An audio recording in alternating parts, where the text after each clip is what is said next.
Yo, what's good? Let's get it.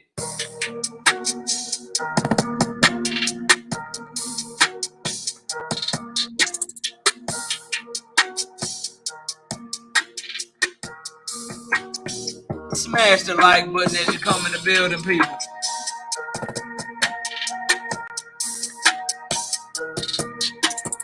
If you want to donate to the CashApp or the Super Chat, y'all see how you can do that right there below.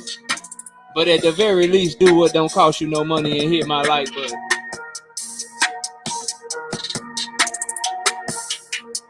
It's debate day. I'm excited, man. It's always easier to host a debate than it is to participate in it.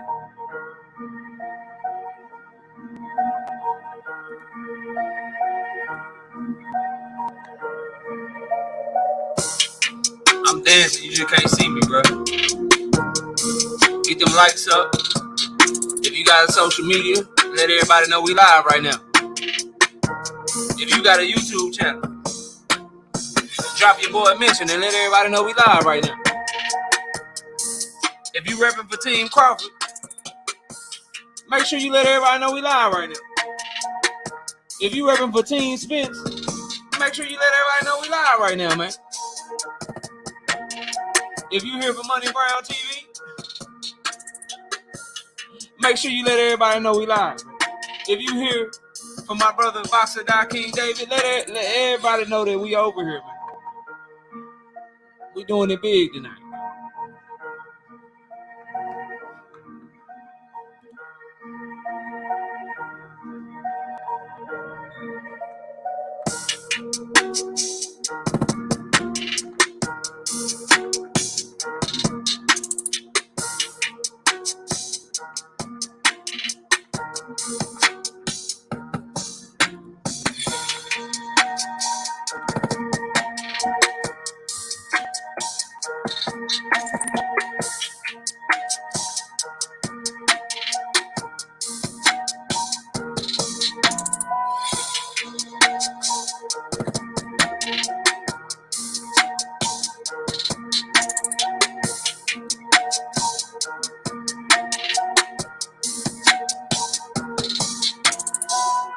Brother DJ G5 Gabe, man. Let me turn that out real quick, man. Where my brother DJ G5 Gabe? DJ G5 Gabe. Drop that track for him one time, man. TKO Debate Series. We lit tonight. Y'all come through, man. Y'all know how we gonna show up and show out. See y'all all in the building.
Yo, what's good with y'all, man? Salute to everybody in the building. Hit my like button as you come through.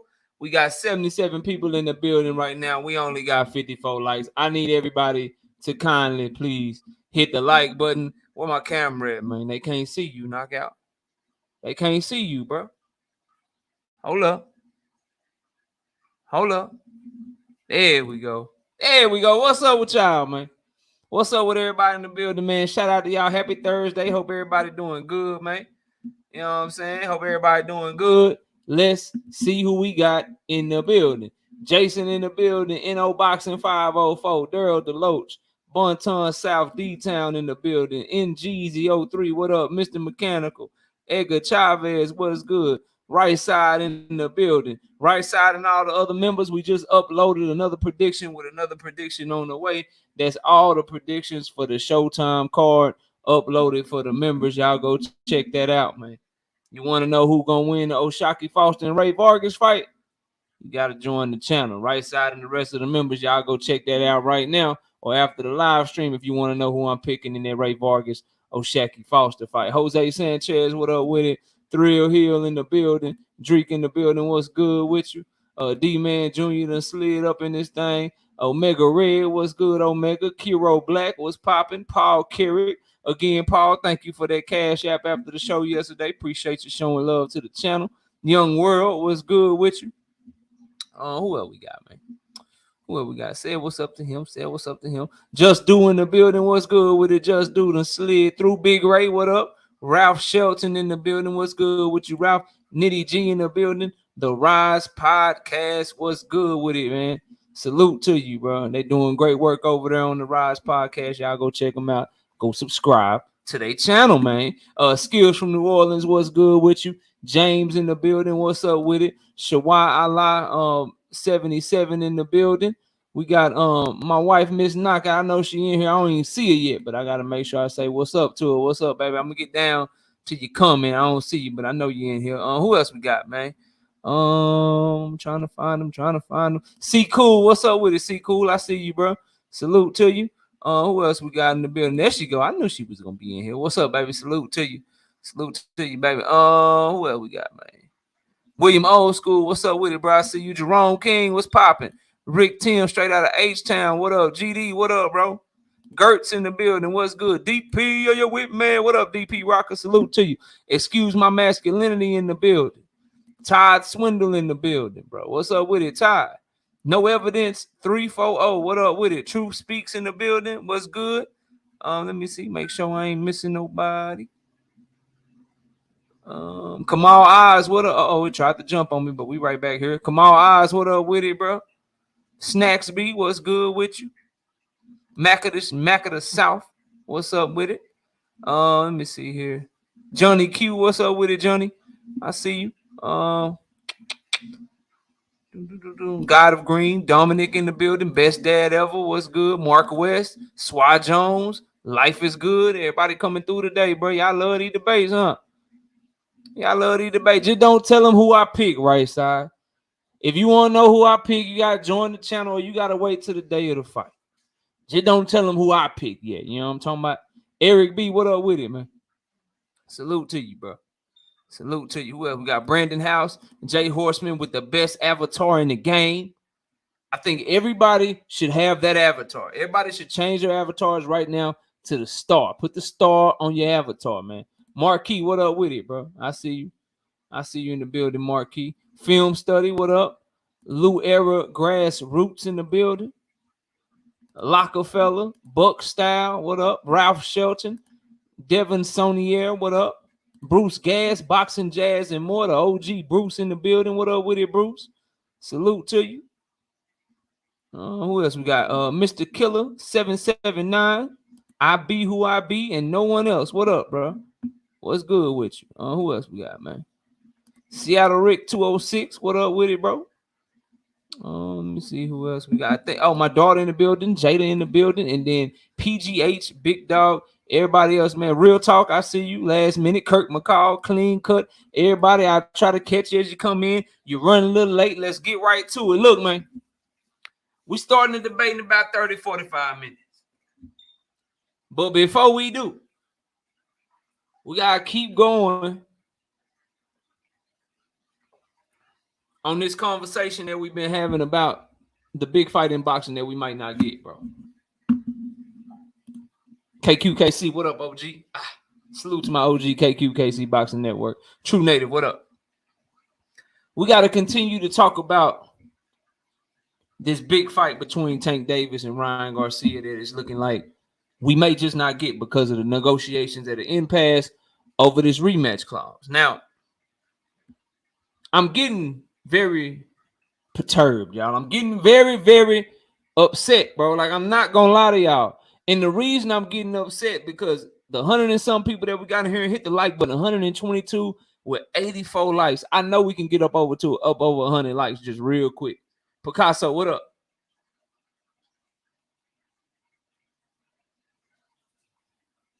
I know we can get over 100 likes in the building just real quick. We got 124 people in here, 87 likes. I know I can get a few more people to just hit that like button one time. Maybe you forgot. So I'm just here to remind you. You know, I understand that the super chats, you know, they run you some money. Cash apps, they run you some money. You understand what I'm saying? I know that. They run you some money, but shit, the like button, that shit free, man. You know what I'm saying? Punch it, elbow it, kick it, knee it, headbutt it, rabbit punch it. You can do whatever you want to the like button. Just make sure you hit that thumbs up. Shout out to Picasso in the building, bro. Brian Peters, I see. But the reason that I'm getting so upset over this situation, bro, because they keep lying. They be lying and shit, man. And they be flipping shit. And it's like what's real has become fake in boxing. What's the truth has become a lie. What's been standard practices is like frowned upon in boxing now. I listened to Ryan Garcia, Schizo Paul, what up? I listened to Ryan Garcia, right? Call Tank Davis a coward because Tank Davis wants a rematch. His exact words were like, "Stop running, Tank. Stop running." Matter of fact, you know what? I don't like doing that shit, bro. We ain't part of the paraphrase gang. We like to give it to y'all exactly as they say it, so can't nobody say that I'm misconstruing shit. So I got it right here. Give me a minute. I'm scrolling on this here web, on this here internet. You know what I'm saying? Here it is right here, bro. Here it is right here, right? Stop running, Tank. Stop hiding from me. Hold on. Don't skip on me because I'm about to cook. Stop running, Tank. Stop hiding from me. Stop hiding behind Al Heyman. No rematch clause. Winner takes all. Now, I don't know how Ryan Garcia get down, bro. I don't know how he get down, bro, and I don't really care, bro. I don't know, and I don't care. But here's what I do know, fam. I know that scary people do not want rematches, bro. And I'm listening to like people I'm not listening. I'm reading people on Twitter, man. I'm reading people on Twitter while at the same time listening to people on YouTube teach what up. And it's people that's just riding for this shit. It's people that's just riding for this shit like, yeah, bro, you know what I'm saying? That just mean that, you know, Tank's scared, bro. Tank's just really scared and he don't really want to fight, man, because like a rematch clause, that means you scared. And I'm listening to these dude like G Parker, what up? Like, bro, like, I thought, like, how you a coward if you want to fight the person that beat you? I thought a coward is somebody that lose and then run away. Like, just at its core, like, if you losing or if you lose, a coward is somebody that don't want to go back into that situation because they scared to lose again. Putting a rematch clause in a contract is the opposite of being a coward, bro. And I think, you know, Warriors Boxing, what up? I think that at its core, you know what I mean? Like, that's a good thing that you want to fight. You want to fight somebody that might beat you. Like, if they beat you, you want to fight them again. You want to get your get back. I thought that was something that we all thought that was supposed to be something good in the sport of boxing. Schizo Paul with the $5 in the super chat says, for the cook up. Appreciate you, bro. Appreciate you, bro. And Black Preacher Man, sports fan Caleb says, with the $2 in the super chat says, salute KO. I enjoyed the debate series. Appreciate that, bro. And I'm just listening to people, bro. And I'm listening to them tell me shit like, yeah, man, that mean he's scared. Or that mean, and I just saw my brother True Speaks, or that means he's not as confident that he can beat him. I mean, to me, bro, I just think that's good business. I don't take it as a lack of confidence one way or the other, bro. Like, if you're the A side, you need an opportunity because you're putting so much more on the line, bro. Like, if you Floyd Mayweather, if you Tank Davis, if you are Canelo Alvarez, when you win, you supposed to. If Tank knocks Ryan out, he's supposed to. He'll probably make him a bigger star, but he's supposed to. If he lose, that's everything. So you're supposed to cover yourself. That don't mean that Floyd was scared, but guess what? Floyd had rematch clauses, bro. Believe it or not. That don't mean Tank's scared or any A side is scared. That's just good business because anything can happen in a fight. You could be dominating it's boxing, bro. You could be dominating the fight and get clipped. And you could do everything right. And then if you get clipped, that person wins off of a lucky punch. You could literally lose to a lucky punch in boxing. It's just good business, bro. I don't see it that way, True Speaks. And I just hate that we might miss out on this fight because people are trying to reinvent the wheel, so to speak.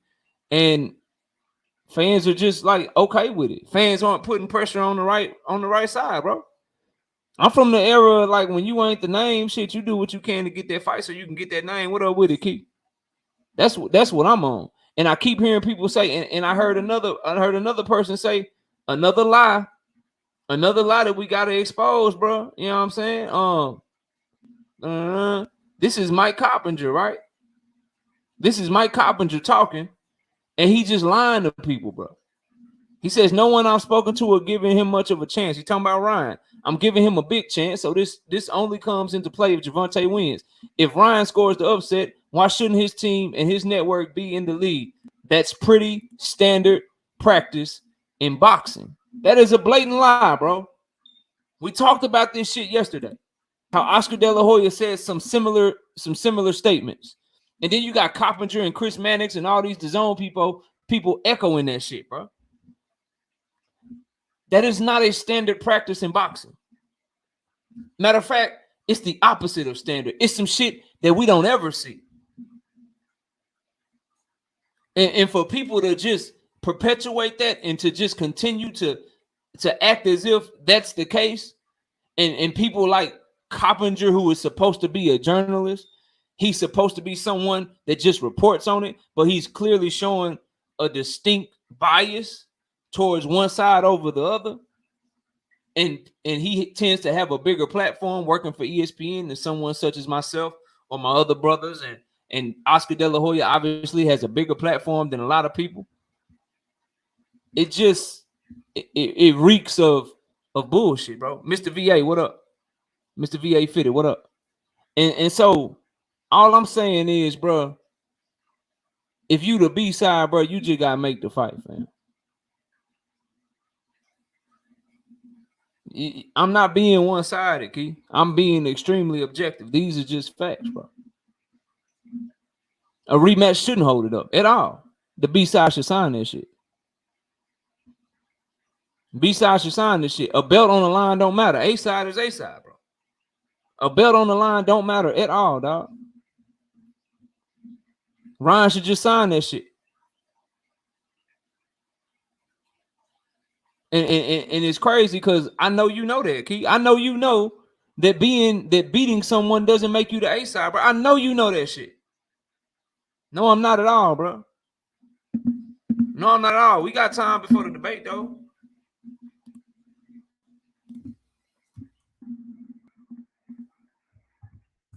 We got time before Money and them get here, though. I'm not being one-sided. Boxing don't work that way. Never has, bro. Never has. HLL McLean, what up? Never has, bro. We want to change the rules all of a sudden when it comes to Tank Davis, bro. What's up with it, Keith? Hold on, let me fix this real quick, bro. Hold on. What's good with you, bro? Yeah, what's happening with him, Hey, man? What's don't good with the nobody else, knockout salute? don't Huh? nobody else hit that link. That's just for my homie Keith before this debate started a little bit. I got a little bit of time. Go ahead, bro. Talk Yes, to me. sir. I got a little bit of time too. Well, salute to you and you know everybody in the chat. But man, you trying to say that you ain't being one-sided. Stop, man. You know what I'm saying? We both fans of boxing. We both fans of Gervonta Davis. The only thing is you a diehard fan of Tank, just like a lot of other people. And you keep it one sided when it comes to Tank, dog. Like, let's just keep it real. I know you gonna get to slide with this shit because most of the people in here they don't like Ryan Garcia. You know what I'm saying? I'm not a huge Ryan Garcia fan, but what's right is right. Let's just keep it 100. Ain't now one of these dudes got no title. Ryan Garcia ain't got no belt. Gervonta Davis ain't got no belt. So if you telling me that if Tank loses, first of all, he gets to demand to have a rematch. Okay, cool. You the A side. You know what I'm saying? Nobody's arguing that he's not the A side right now, right? But if you lose, you talking about, okay, you lose, you not only demanding the rematch, and I don't personally, right? Before I even get into it personally, I don't think it's Gervonta Davis with these demands. I don't think Tank is behind the scenes saying, you know what, I need a rematch and put a rematch clause in there and this, and that. And then, I don't think this is Tank. I think this is, his team. And Tank ain't really got nothing to do with this. He just like, fuck it, make the fight happen. Do what y'all got to do to make it happen. And I'm focused on training and getting in shape and whatnot. So I don't think this is Tank. But as far as the dude at the top that's doing the negotiation, right? You can't sit here and be like, okay, we want a rematch clause if we lose, but also if we lose in that rematch clause, we got to be able to control everything again. You got to turn around, give us a rematch, and you got to bow down to all of our demands in the rematch clause. Nah, bro. Nah. That only works for if you fighting somebody like Isaac Cruz, somebody that don't have a name in the sport of boxing, or Hector Garcia, somebody that don't have a name in the sport of boxing, because you are gaining if you are Isaac Cruz or Hector Garcia, somebody like that, Rolly Romero, right? You are gaining everything from fighting me, right? I don't really have nothing to gain from fighting y'all. You getting the name off of me. That's not the case for this fight. So stop capping, dog. That ain't the case for this fight. Y'all niggas like to come over here and act like, oh man, Tank is the A side and he should be the A side if he lose the fight. No, that's some bullshit, knockout. Because you acting like that Tank is fighting another no-name fighter. I don't give a fuck what none of y'all niggas say. Ryan Garcia has a name. That's why Gervonta Davis has been wanting to fight Ryan Garcia over all of these other guys. That's why Leonard Allaby told y'all, all right, we don't want to fight Devin Haney. We ain't fighting Shakur Stevenson. Those guys, they don't bring nothing to the table. But Ryan Garcia, oh yeah, we want to fight Ryan. We'll make that fight tomorrow. That's why they was all pushing to fight Ryan Garcia, because it don't matter what none of y'all say. They know that fight is a big name. They know if Ryan Garcia and Gervonta Davis fight, they're both going to catapult each other to a whole nother level of stardom. That's just what it is. Both of these fighters stand to gain a lot out of fighting each other. Or they can not make the fight, and then they can go fight. Tank can go fight the same names that he been fighting, continue to get the knockouts, and continue to stay on that same level. Yeah, he's a bigger name in the sport of boxing, but he can continue to stay right there.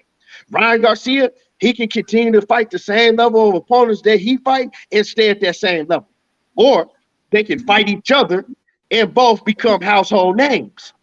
Stop acting like, oh, Ryan Garcia is the only one that gained something out of fighting Tank, because that's what you're doing, saying, oh, yeah, if Tank lose, which I don't think Tank is going to lose the fight, but I'm just saying, you sitting up here acting like if Tank lose, oh, man, he needs to bow down and he going to beat it. Nah, bro, what the fuck is we fighting for then?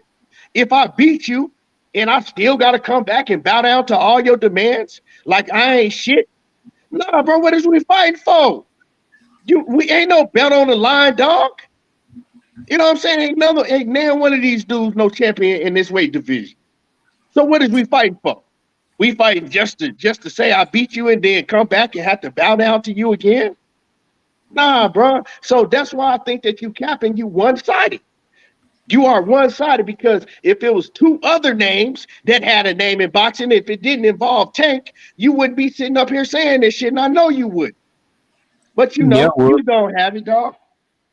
nah, so I hear what you're saying, bro. And if it worked that way throughout history, I'd agree with you. And I'm not saying Ryan don't bring nothing to the table, bro. He clearly do bring something to the table. But does beating Tank make him the A side? We have history to tell us that that's just not the case, bro. We all know, and you know this too, that the A side fighter is the guy that always has the numbers backing him when it comes to the revenue that they generate. Like I watched Oscar De La Hoya lose to Shane Mosley, Key, and when Shane Mosley fought him in the rematch, Oscar De La Hoya was the motherfucking A side because Oscar De La Hoya was just more popping than him and more popular than him. And no matter how many pay-per-views that Tank and Ryan sell, no matter how many live gate numbers that they do, they gonna add that shit up. And at the end of the day, Tank Davis is still gonna have the Rolly Romero fight to fall back on with his numbers. He's still gonna have the Hector Luis Garcia fight to fall back on with his numbers. He gonna have the Isak Pitbull Cruz fight to fall back on with his numbers. And so when you add all that shit up, when you add their numbers up, even after he fight Ryan, Tank is gonna still be that A side because he's still gonna just be the bigger draw, bro. And that's how the shit has always worked. Just because you win, don't make you the A side. Otherwise, Holyfield would have been the A side over Tyson in their second fight, but he wasn't, even though he put hands on Mike in their first fight. Otherwise, Andy Ruiz Jr., when he put hands on Anthony Joshua, then that fucking second fight would have been on PBC. But no, that shit was on motherfucking DAZN Right. because Anthony Go ahead. Joshua, when he lost, was still the A side. So if Tank loses to Ryan, bro, that's not gonna make Ryan the A side. That's just gonna mean you won the fight. You get a rematch. Now, where I'm with you is negotiate yourself some more money, bro. Negotiate yourself maybe a little bigger split. But that ain't gonna make you the A side, homie, just because you beat Tank Davis if you are able to beat him, because that hasn't how it's worked in history. And so when I hear Mike Coppinger say that it's standard practice, when I hear Oscar De La Hoya's hypocritical ass lie and say, well, this is how it works. If you win, you become the A side. But that shit didn't work when it was you, Oscar. When it was you and Shane Mosley whipped your ass in the first fight, you was the A side in y'all's rematch. So why are the rules different for Tank Davis, bro? He's the clear A side right now. He's going to be the clear A side after they fight. The only numbers Ryan has ever done was the $1.8 million live gate that he did in his hometown. Tank Davis went to his hometown around the LA area and did a live gate more than that. And then he just did $5 million in the DMV. He sold out Atlanta. He sold out the Barclays, broke all them motherfucking records, bro. He has those numbers before Ryan. Ryan has sold exactly 0.00000000000 pay-per-views in his entire career. However many pay-per-views he sells with Tank Davis will be the first pay-per-views that he has ever sold. If he beats him, you can get more money. If he beats him, shit, maybe you get to walk out last. I don't know. But that ain't gonna make you the A side, bro. That's all I'm saying. That ain't how boxing has been worked. And to me, the people that's calling for that shit, knowing that boxing ain't never worked that way, them the ones blocking the fight. I'm just telling y'all how the shit has always worked. And if you truly want the fight, you need to ask Ryan Garcia to do the same shit that Evander Holyfield had to do. The same shit that Shane Mosley had to do. If they had to beat a motherfucker ass and still accept the B side, who the hell is Ryan Garcia? Who we think he is to beat somebody and that's gonna make you the A side when that didn't happen for Evander Holyfield or the fighters that came before Ryan, bro? Shane Mosley is a multiple division champion. Shane Mosley is a far bigger name in the sport of boxing than Ryan Garcia ever dreamed of being, bro. And Shane Mosley had to accept the B side after beating Oscar De La Hoya ass because Oscar De La Hoya was that guy and he was the popular one. How the fuck can we ask for the shit to change just because it's Ryan Garcia? I'm sorry, bro. I'm not on that train. I'm not capping. That's just how the shit always work, bro. Okay, you done? Yeah, go I don't ahead. want to cut you off. Okay, you naming No, you got dudes it. like You got it. okay. You naming guys like Andrew Ruiz. Andrew Ruiz was sleeping on a motherfucking couch before he got that fight with Anthony Joshua. Andrew Ruiz had no name in boxing like that. You feel me? He had no name in boxing. You talking about Shane Mosley. You talking about how big a star Shane Mosley is or whatever. Yeah, he's a big star like that right now. But Shane Mosley wasn't no star like that before he fought Oscar De La Hoya. He ain't had no name like that before he fought Oscar De La Hoya. You know, so you naming these guys that didn't have huge names like that. You name Evander Holyfield. Evander Holyfield had a big name in the sport. I give you that one. But you know what I won't give you is at the time, because I'm older than you, so I'm watching all these fights. I know what was going on in boxing at that point in time. At that time, Evander Holyfield, he had lost several fights.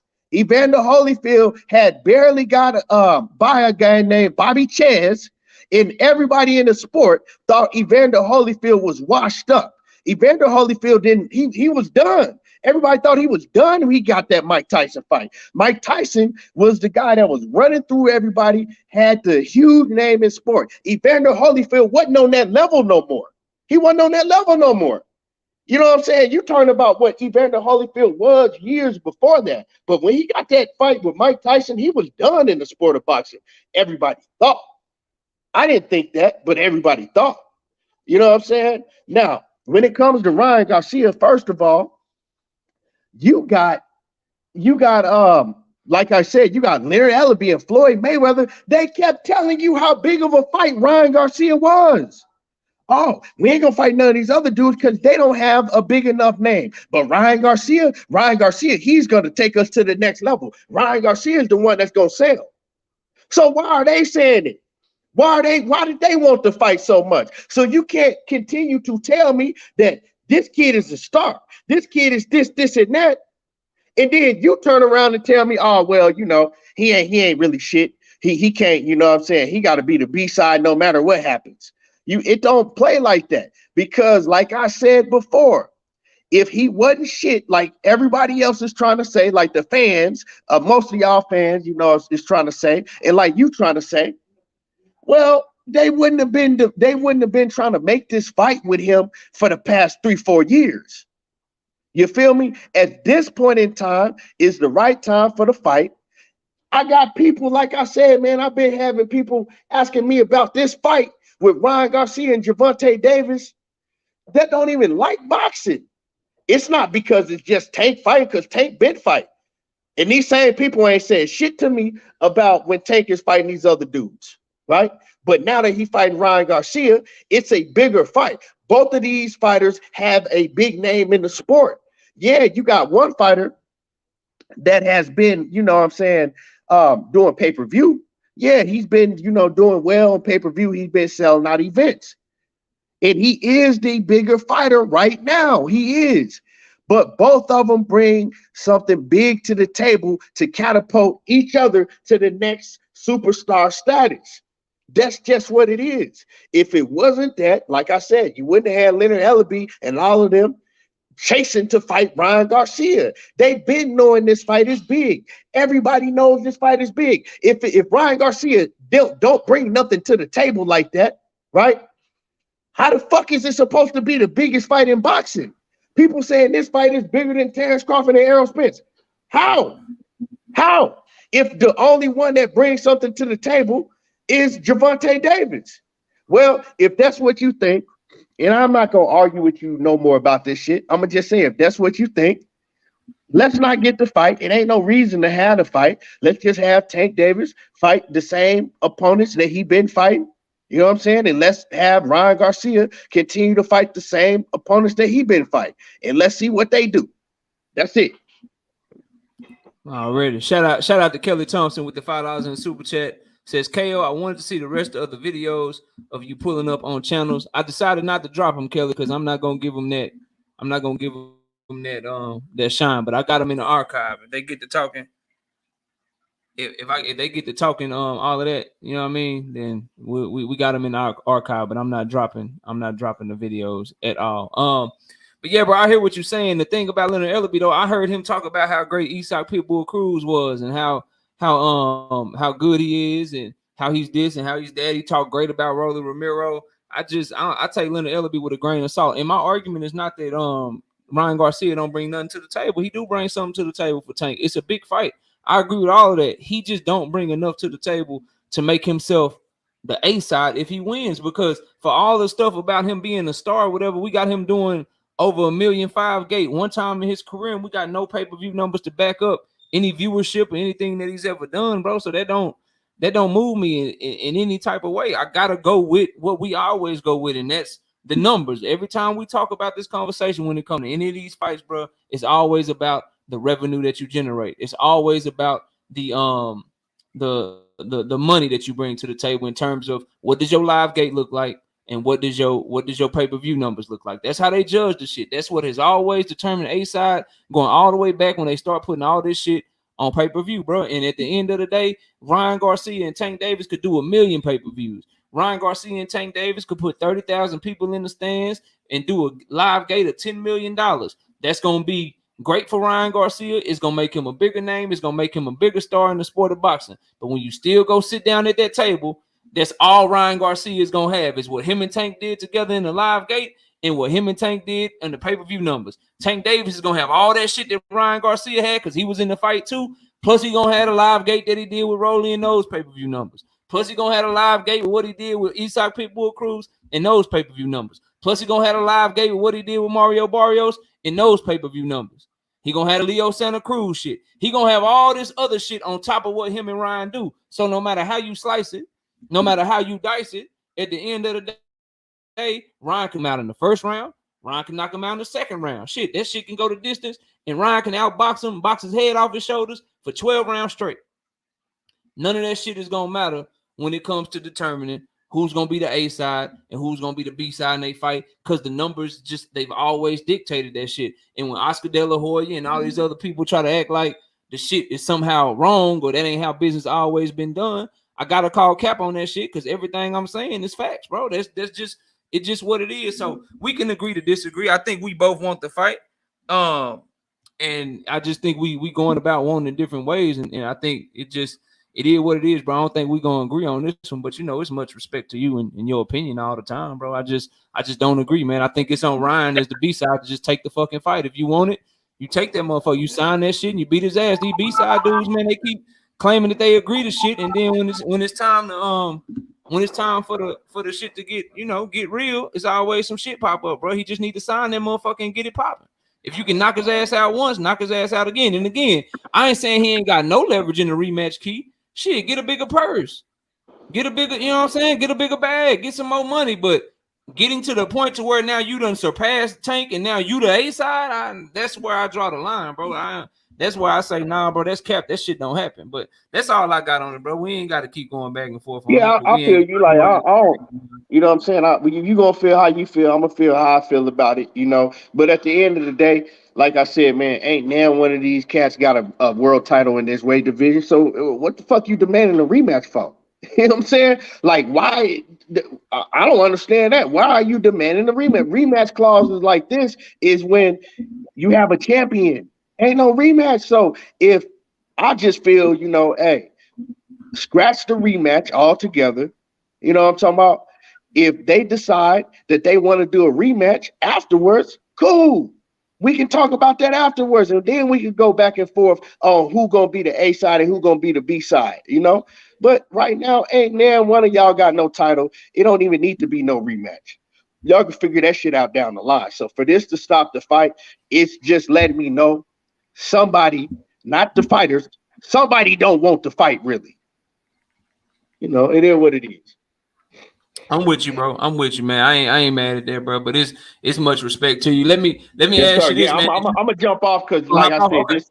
Yeah, I All appreciate right, you, bro. Doc. I'm gonna be in the chat. And y'all go check out real quick. I caught Key's interview with David Benavidez. That shit was fire. Y'all need to go over to his channel and check out that interview that he did with David Benavidez. That shit was fire, bro. Great job on that shit. And we know you'll be live in the afternoons for us, so we'll catch you whenever you be live again, bro. Appreciate you. I'm in the chat. All right, All right, bet. all right, peace out, bro. Hey, y'all, we about 15 minutes away from the debate.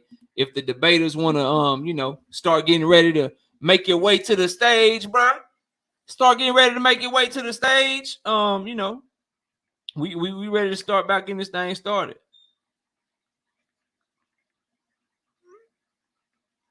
Give me 1 second. I'm returning a message. Give me a minute, y'all.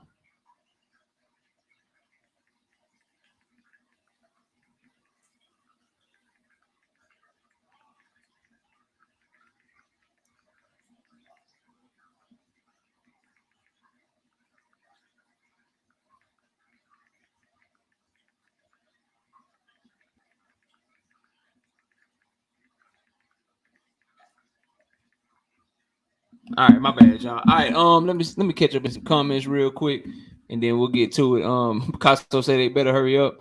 That's the benefit of the A side. Who else we got, bro? Who else we got? Windy City says Tank has a regular for what it's worth, but I thought they were fighting at a catch weight anyway. Yeah, the belt shit, bro. I don't like. I get what Keith's saying, but money drives the sport of boxing, bro. Like it's all about the big money fight. Like you can throw them belts in the trash can. You know what I'm saying? Right now, Canelo Alvarez, if he drop all 4 of them belts right now, he's still gonna be the biggest money fight that you can get from in boxing, like 160 to 175. He the biggest money fight, bro. People still gonna want to fight him. So you know it is what it is. Draco say 86 ETB. Can we get 3 rounds of that hot shit y'all just gave us? You know I'm always down, bro. But we just ain't gonna agree on that one, bro. Cause I'm he got his opinion. I ain't mad at that shit. You know I see where he coming from, but I'm coming from a place of how boxing has always worked. And if I see you trying to go against the grain and you stopping me from getting a fight, then I'm on your neck, bro. And I ain't gonna talk much on Spence and Crawford because we got that debate coming up, and I don't want to get nobody no talking points. You know what I'm saying? I don't want to get nobody no talking points and no shit like that, and try to get nobody an easy W. But that's part of the issue I had with Terence Bud Crawford. It's that you trying to do shit that you know B sides don't do, bro. B sides don't come to the A side and be like, "Hey, I need to look at your paperwork. Hey, I need to approve this shit. I need to approve this shit right quick." Like that's part of my issue. Real Talk says, KO, I need a you and Black Fight Fan debate, man. Shout out to Trill Boxing Talk. They doing a great job. I'm with all of it, though. It's nothing. I'm with all of it with anyone when it comes to this boxing talk shit, man. But shout out to them. They do great work over there, man. Real shit. They do great work over there. Putting in, you know what I'm saying? He from Dallas like I'm from Dallas, so it's all respect and love. But yeah, you can get this work too in this boxing talk shit, man. Anybody. Y'all know how we give it up over here, man. Ricky Williams, what Ricky say? The A side can ask for what they want. If you want what they have, you sign on the line and whoop them, just like Devin did. Y'all weird. So I mean, all I'm saying, Rick, and you know I agree with you on that, bro. All I'm simply saying is, if you want to fight as a fight fan, you look at who supposed to have the leverage, who not supposed to have the leverage. And if you pushing for some shit that you're not supposed to have, then I'm at you. I'm at you like a sneeze, bro. Like if you pushing for some shit that you're not supposed to have, I'm at you. It just is what it is, bro. Because I want the fight. And I've seen other fighters. Y'all just named Devin Haney. I've seen other fighters. Floyd Mayweather comes to mind. I've seen other fighters. Tim Bradley, Shane Mosley. I've seen all these other fighters who have accomplished a lot more than people like Ryan Garcia. Look at the lay of the land and said, man, I wanted to have my pride raised up, but if this is what I got to do to make sure I get your ass in the ring, this what I'm going to do to get you in the ring, and I'm going to smash on you. Seen and unseen boxing, what up? 258 people in the building with 173 likes. How many of y'all are haters in here watching the content going to go recap my shit when I get done?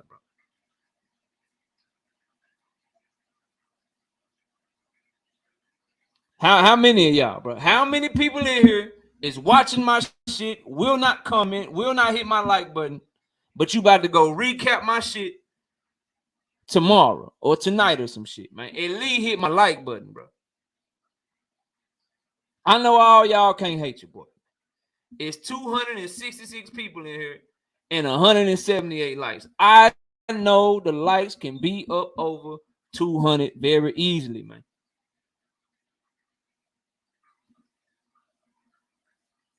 And this is another horrible talking point, bro, that people try to use. And it's like logic and understanding and common sense kind of escape some of us sometimes. Daryl Hickenbottom. Shout out to you, Derek. Thanks for commenting. Stop comparing Spence and Tank to those mega superstars. Buddy was speaking facts. Shout out to Keith. I ain't mad at how you feel that. But when you're talking about Spence and Tank, you don't compare Spence to Mayweather because he's not fighting Floyd, bro. You don't compare Tank to Manny Pacquiao because he's not fighting Manny, bro. I don't know why this is so hard for some of y'all, bro. You compare the person to who they are fighting. And if they bring in more revenue than who they are fighting, then they are the A side.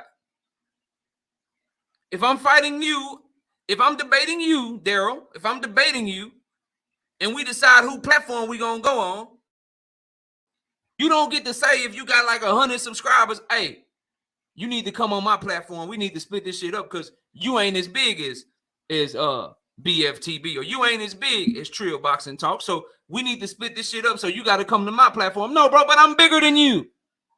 Why are you bringing up channels that are bigger than me? I'm bigger than you. We talking about me and you, bro. We got Tank and Ryan, Earl and Bud.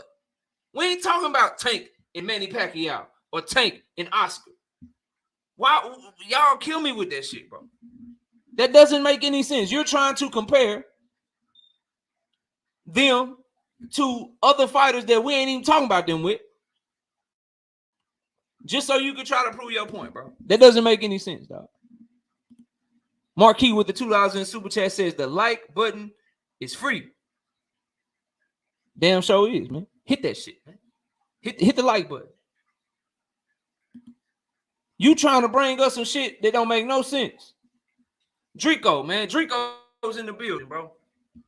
Shout out to Drake. Drico's in the building. Drico be doing his thing. That's like Drico. Me and Drico try to set up a debate. I'm like, yo, Drico, man, come over here, bro. I think we'll get more eyes on it on my channel. We'll be having a lot of people over there. We're growing pretty good, man. Come over to my channel, and then we can plug your shit because, shit, bro, you know what I'm saying? I got more views. I got more people watching me than you going to have watching you if we do it on your channel. And Drico like, nah, bro, you ain't really like the A side over me, knockout. You ain't the A side over me, knockout, like you bigger than me, but shit, you know. Blue blood way bigger than you, knockout. And since you ain't like on the level of blue blood, bro, why should I have to come to your shit? Because you ain't on blue blood level, bro. Why you comparing me to him? We talking about me and you. That's what y'all doing, bro. That's what y'all sound like to me, dog. Just so you know. Just so you know, that's what you sound like to me, bro. When you do shit like that. You sound like you don't have any common sense. Why 9302010. What up, bro? You sound Draco say man numbers like women. That's what I'm saying, bro. That's what I'm saying, bro. Like that shit don't make no sense, dog. Like that's what you sound like to me. Hey man, why you trying to make that argument? Knockout. What you mean? Why I'm trying to make that argument? Why you trying to make that argument, man? Earl not as big as Floyd. Nigga, is he fighting Floyd?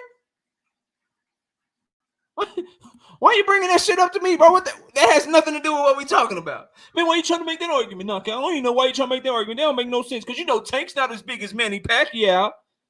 Did Manny come out of retirement or Tank and Manny negotiating? Or Tank and Manny Pacquiao negotiating for a fight? Why does Tank need to be bigger than Manny? Don't he just need to be bigger than the person that he negotiating with? What? If you want to talk about Tank is the B side against Manny Pacquiao, I agree.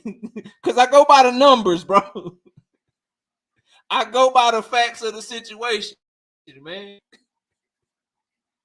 Y'all be getting so lost in the sauce, bro. Y'all be going all everywhere. Y'all be like, all right, I got your ass, knockout. I'm about to cook you, knockout. Go ahead and cook me, bro. I'm about to cook your ass. Everything you saying is bullshit, knockout, because you saying that Tank deserved this, and this over Ryan don't make no sense because shit, Tank ain't even a big star like Canelo. Tank about to fight Canelo, dog? Is Tank negotiating with Canelo? What he need to be bigger than Canelo for? Are we talking about a Tank and Canelo fight? Which one about, bro? That's how y'all sounding right now, dog. Y'all gotta come with something else, man. Y'all gotta stop this shit, man. Y'all gotta stop this shit, bro. Shout out to Sean Clark in the super chat with the $5, bro. He say, salute KO. Shout out to all my people in the chat I missed. Moving around, but salute to everybody knocking on that like button. We just got up over 200 likes, man. Y'all keep hitting that like button for your boy. Shout out to OTB Boxing School with the $2 in the super chat. Just appreciating everything this platform did for me already. All right, bro. We 8 minutes out, man. We 8 minutes out. We are 8 minutes out. John Norrie, I see you. XO Factory, I see you. We 8 minutes out. And so I'm gonna start letting y'all know what the debate is. So, as y'all can see in the description, Errol Spence and Terence Crawford. My brother Money Brown TV versus my brother King David from Boxer Die. They are gonna broach the subject of Errol Spence and Terence Bud Crawford.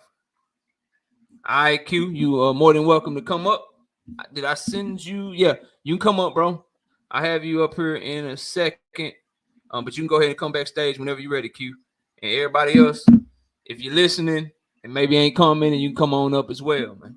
We ready to get this thing started. But so Errol Spence, Terence Crawford, man, that's what they talking about. And we got some questions for him. I came up with some questions that both sides have agreed to. And here they go. Round one. Round one. Did Bud duck Errol by fighting Avanesha? Yeah, that's what we got. That's what we got to ask them. We're gonna ask them that. They're gonna cook on that. Each person will have 10 minutes for their opening statement and then a 5-minute rebuttal. Then we move on to round two. And I'm gonna put a link in the chat just in case it's easier for y'all. And that's just for the people that's participating. They know who they are. They know who they are, bro. Round two. Should Bud Crawford have signed a contract? Oh, hold on, something changed. Hold on. That ain't right. Hold on. Give me 1 second. That was round three. That was round three. I apologize. Give me 1 second. And I got a Cash App too. Let me make sure I get that Cash App. It just came across my email. Let me get this right.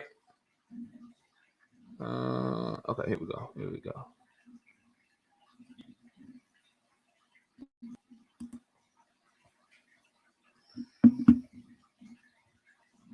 Where is it at? Okay, there we go. This is round two. Got it wrong. I'm glad I tried to go first. C right side. CKQ. All right, there we go. All right, there we go. Now, round one, did Bud duck Errol by fighting Avanesha? Round two, is it rumored that Errol is about to fight Keith Thurman? Okay. If Errol does fight Keith Thurman, is he ducking Bud? That's round two. And round three, should Bud have signed the contract? Those are our topics today. That is what we will be talking about. Q, whenever you're ready, the link is pinned to the chat. Let me text money and see where. KD, if you here, will you drop a link in the chat, bro? I mean, will you drop a comment in the chat? Let me catch a couple of super chats real quick while we waiting. I think I already caught that one. Yeah, I caught that one. Caught that other one. Hold on. We got 256 people in the building. Be sure to hit the like button, man. We got Mr. Killer 779 with the $5 in the super chat. I'll say it again. Clout is the new currency. People forget IG and YouTube is free. It doesn't translate to ticket sales and pay-per-view sales. Hashtag salute KO. Salute to you. I see money in the background. I'm just waiting on KD and I'm waiting on Q. And then we will bring everybody up, introduce them, and get this show on the road. Ari Ryder with the $5 in the super chat say, Bud blame Bob. Fighters, PBC, Spence, and Showtime. LOL. How's it everybody's fault? But his, when he the common denominator, LOL, no boss, and yet no fight. Got you, bro. Got you. Look, when the debate starts, y'all don't debate in the chat. That's another thing. Do not debate in the chat. Enjoy the debate. Cheer for who you gonna cheer for. Say this person cooking, that person cooking. But when you hear them talking, don't rebuttal them in the chat. When you hear them, you know what I'm saying, cooking, don't offer up, don't help nobody, bro. Both of these brothers can cook. They know what they doing. They don't need your help. Shout out to Ricky Williams with that $10 in the super chat. He say it's like a fighter saying, I'm not fighting Floyd because he getting paid more than me. You don't see the fight as an opportunity. You see the fight as a come up. You know you getting smoked. Damn. Oak Cliff Sensei, what up? All right, we got everybody in here except KD. All right, let me send him a message real quick. Let him know. Errol, we waiting on you, bro. All right, boom.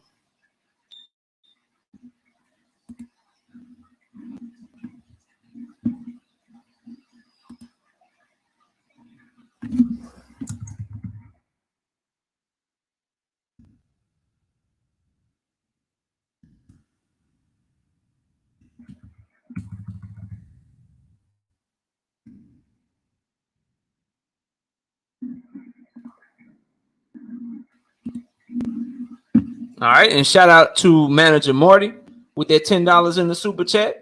He said, "Salute to you, Knockout Boxing 86 TV. Looking forward to this debate. Salute to you, manager Marty. And for those of y'all that don't know, manager Marty has a channel. Go subscribe to his channel. He's doing his thing over there, and he will be joining the TKO Debate Series very soon. So look forward to an announcement. I'm trying to work on some things to get him to the get him on here. We got to find something for him to debate on. So y'all stay tuned for that. I got an announcement coming on that as well. Let me see here. Waiting on me. And shout out to Cornell Harper. We got a couple of minutes, so he ain't late just yet. Give me 1 second. Catch this cash out. And I see you, Bo Desi. I'm gonna catch that too. Shout out to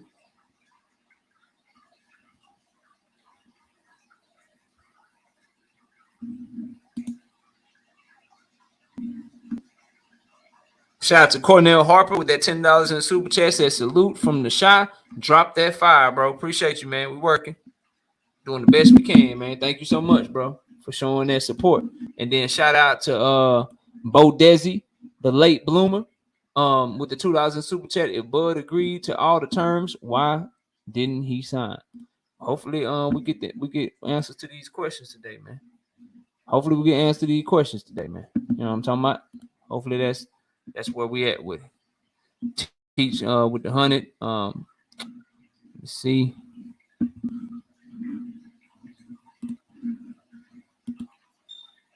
Let me drop him a message on his YouTube too. Talk to him. He said he in here. He'll be here, bro. I'm just trying to be prompt. You know what I'm talking about? Trying to be on time for y'all, man. He got another minute or two. 1 second.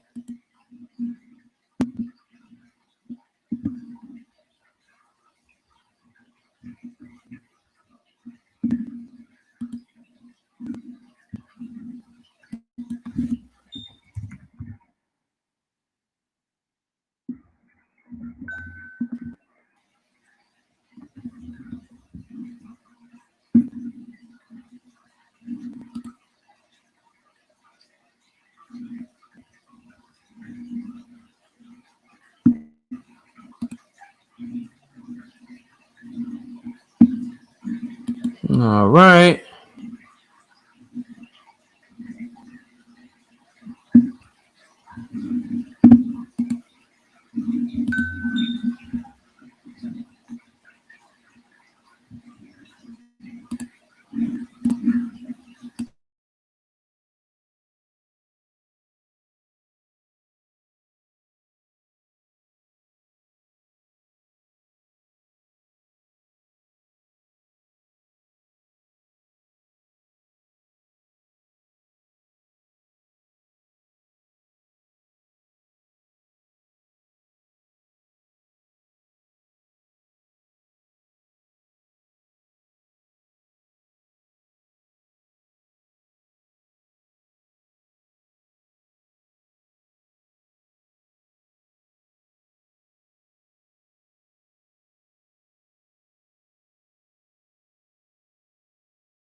You're on mute, KO. You muted.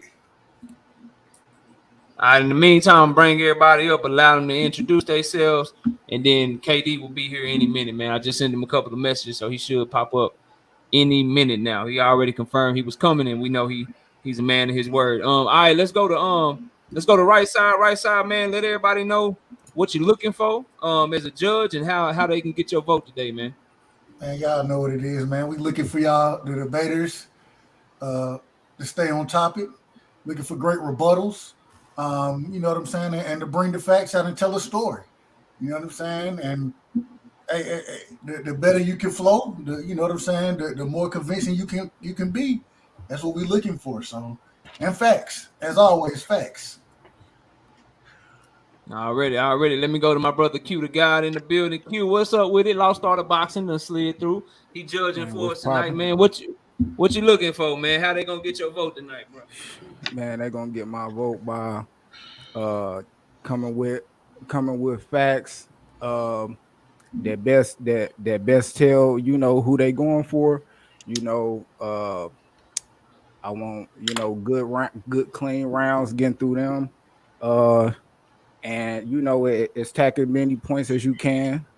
Uh, yes, shit like that.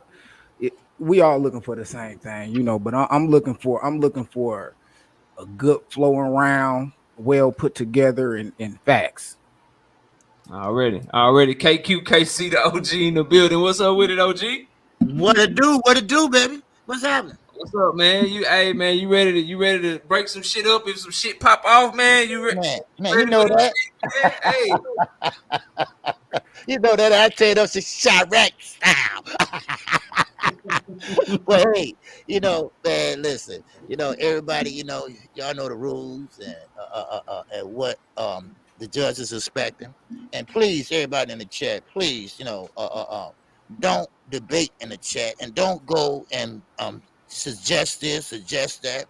And Money Brown, well, I see he got his avatar on, but y'all don't make faces in the camera. Okay, if y'all have y'all camera on, don't make them faces like, don't do all that. All right, because all they're doing is influencing the judges. All right, that's all. He's trying to influence the judge. That's all. I mean, come on. Already. And let me go to my Right side. Let's keep it a buck, right? Hey, we gonna keep it a I buck, OG. We gonna keep I it don't a like buck, that OG. shit neither. Hey, man, let's go to our competitors, man. Let me go to my bro Money Brown TV. Money, man, what we doing tonight, man? What type of performance can they expect from you tonight, bro?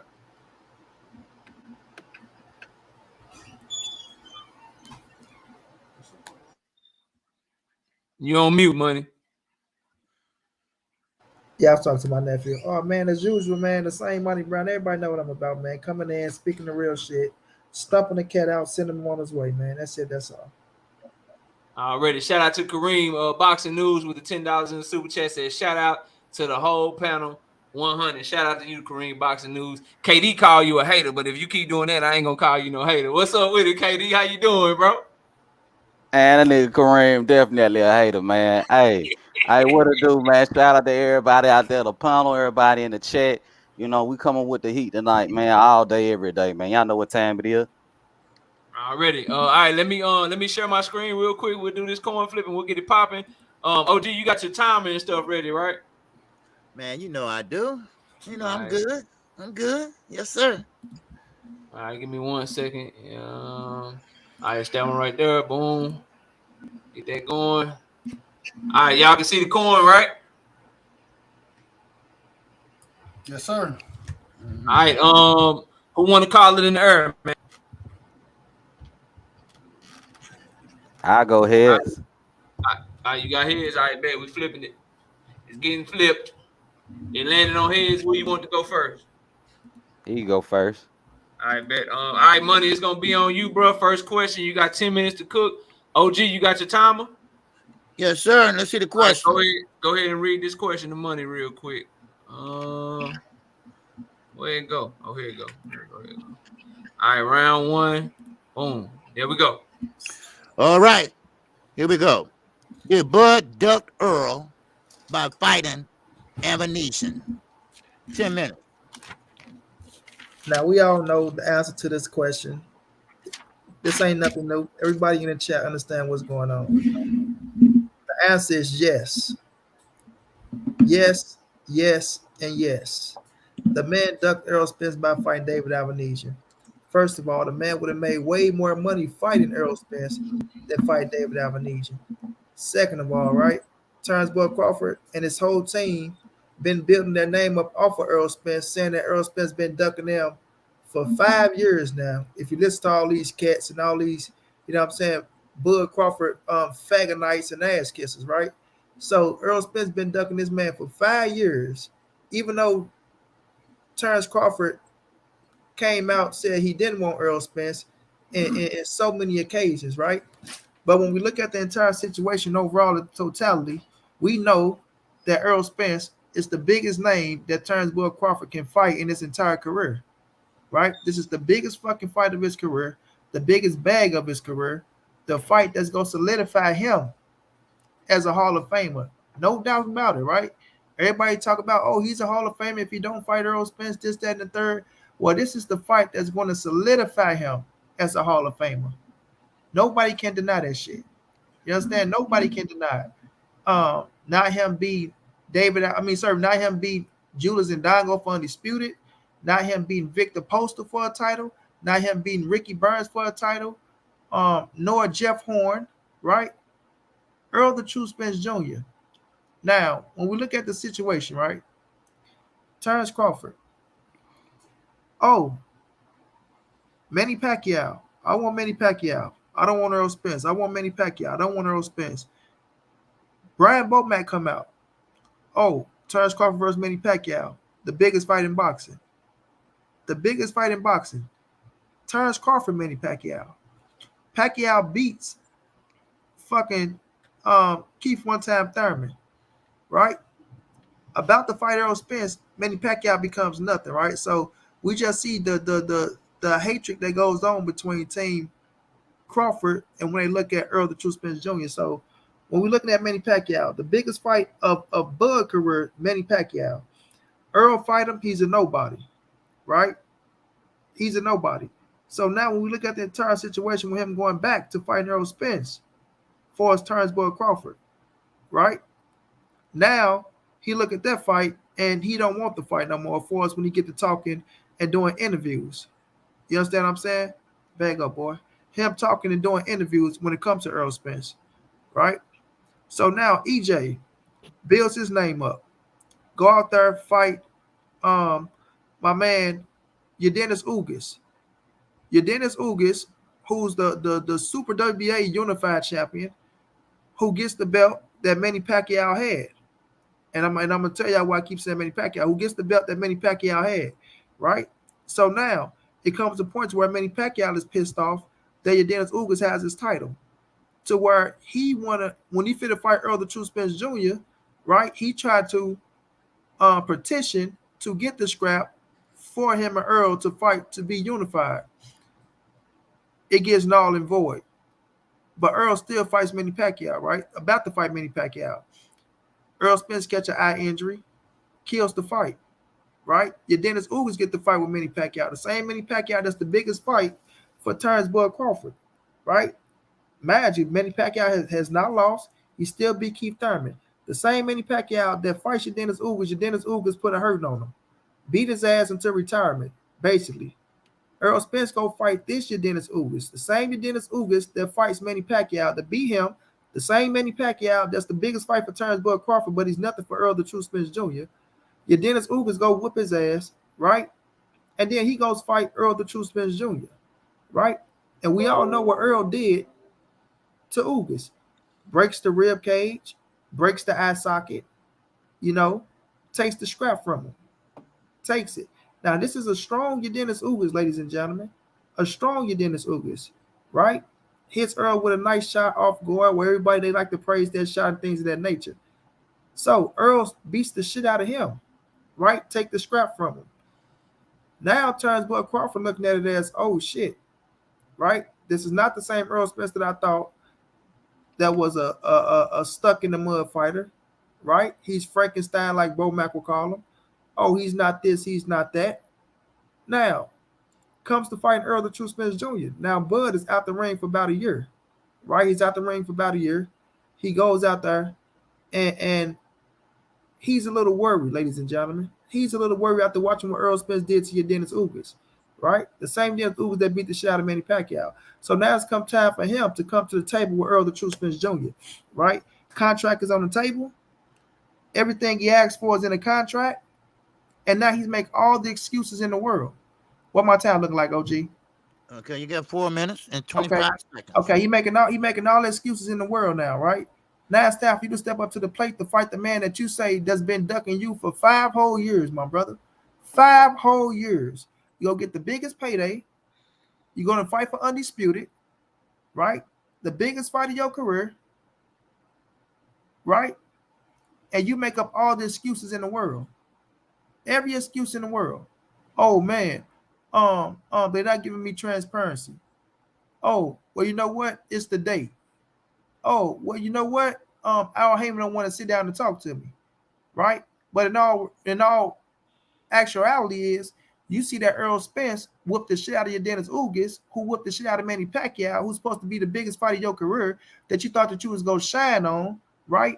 And now you know in your head that all that shit that Bo Mac been telling you, right? About, oh my God, man, he's not this, he's not that. You know that shit ain't true.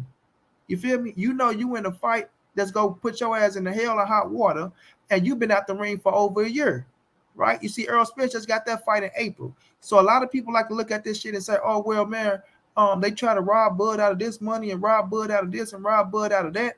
But at the end of the day, you knew Errol Spence was on his shit. You knew he was on his shit. You knew you've been out the ring for over a year, and you was a little worried. So now guess what? You needed a tune-up fight. You needed a tune-up. And what's the best way of getting a tune-up? Going to fight David Alvanesian, you know, for you to say, you know what, I need the confidence that I need to get into the ring with this man, so I won't, you know, feel less than.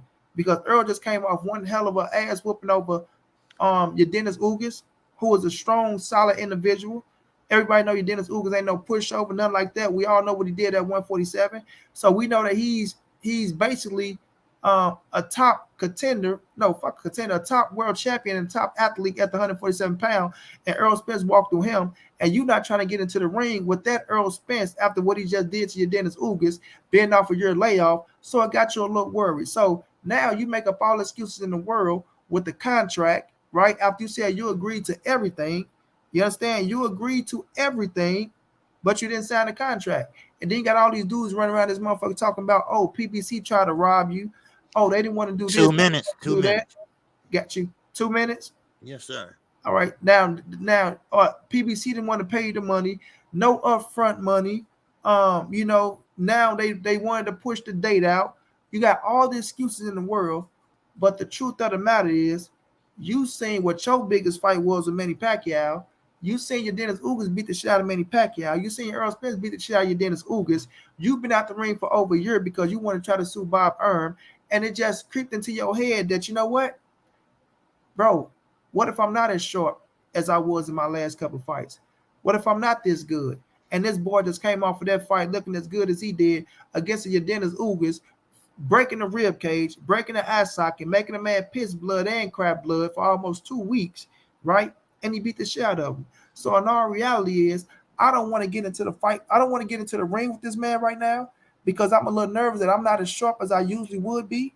You understand what I'm saying? It ain't got nothing to do with the money, the contract, or none of that shit. I can't fight this man the way he just looked. And not only that, this man is calling me out aggressively. Errol Spence went and made shirts. Errol Spence in every interview saying he want Terence Crawford as next. You understand? He want him next. Period. The only fight he want.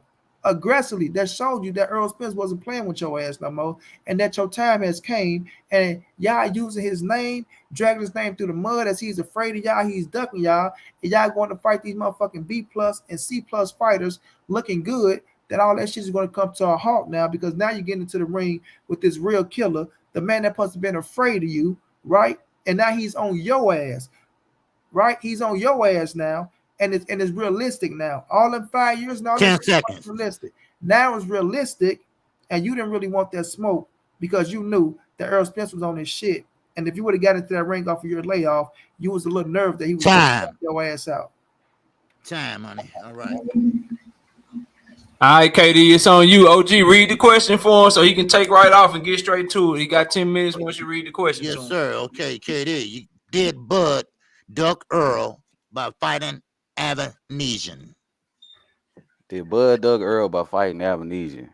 Absolutely not. Absolutely not. You know, I just listened to this man Money Talk, and basically, he pretty much just said that Bud saw the Ugas fight. He saw the Ugas fight and got scared and decided not to fight Errol Spence Jr. That's the most ridiculous thing I ever heard in my life, man. Come on, y'all. I mean, did Bud duck Earl by fighting Avanesian? First of all, logically, that don't even make no damn sense.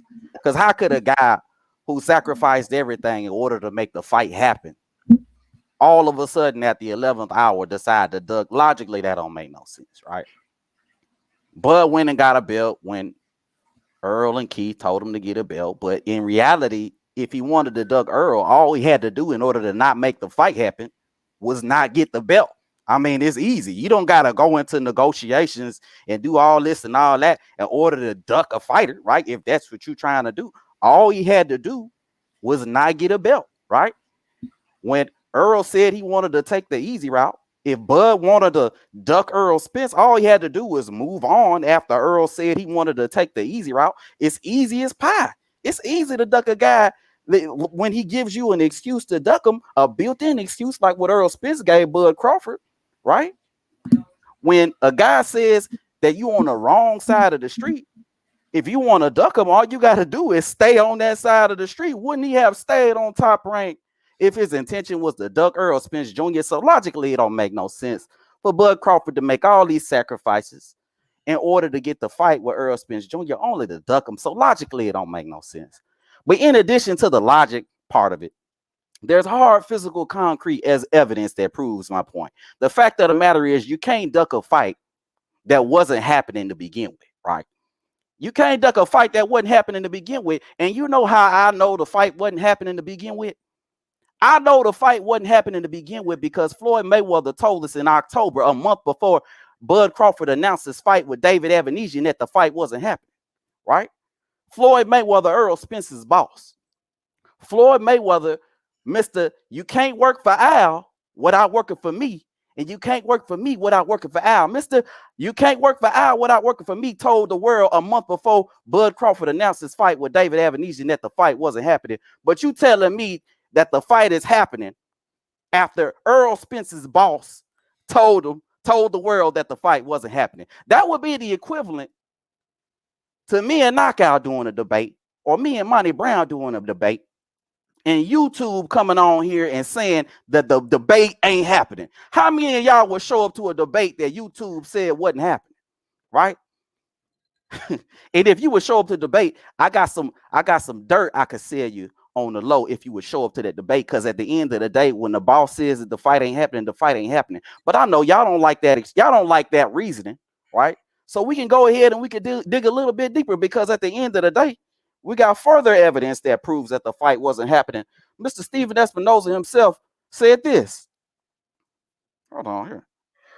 There were a range of issues that Terence brought up that really didn't get resolved, and they lingered out there, and then things all fell apart. So Stephen Espinoza, Showtime president, affiliate of the PBC, right, told the world that the negotiations broke down and that Bud Crawford's issues weren't addressed in the negotiation. Therefore, the fight broke down. So if Stephen Espinoza of Showtime is telling you that the negotiations broke down and that Bud's issues weren't addressed, how could Bud Crawford duck a fight that it was very clear that negotiations broke down and the PBC or Showtime dropped the ball on the negotiations? And again, I raised the question. How do you duck a fight that wasn't happening to begin with? Right? That would be like dodging a punch that nobody threw. That would be like driving a car with no car.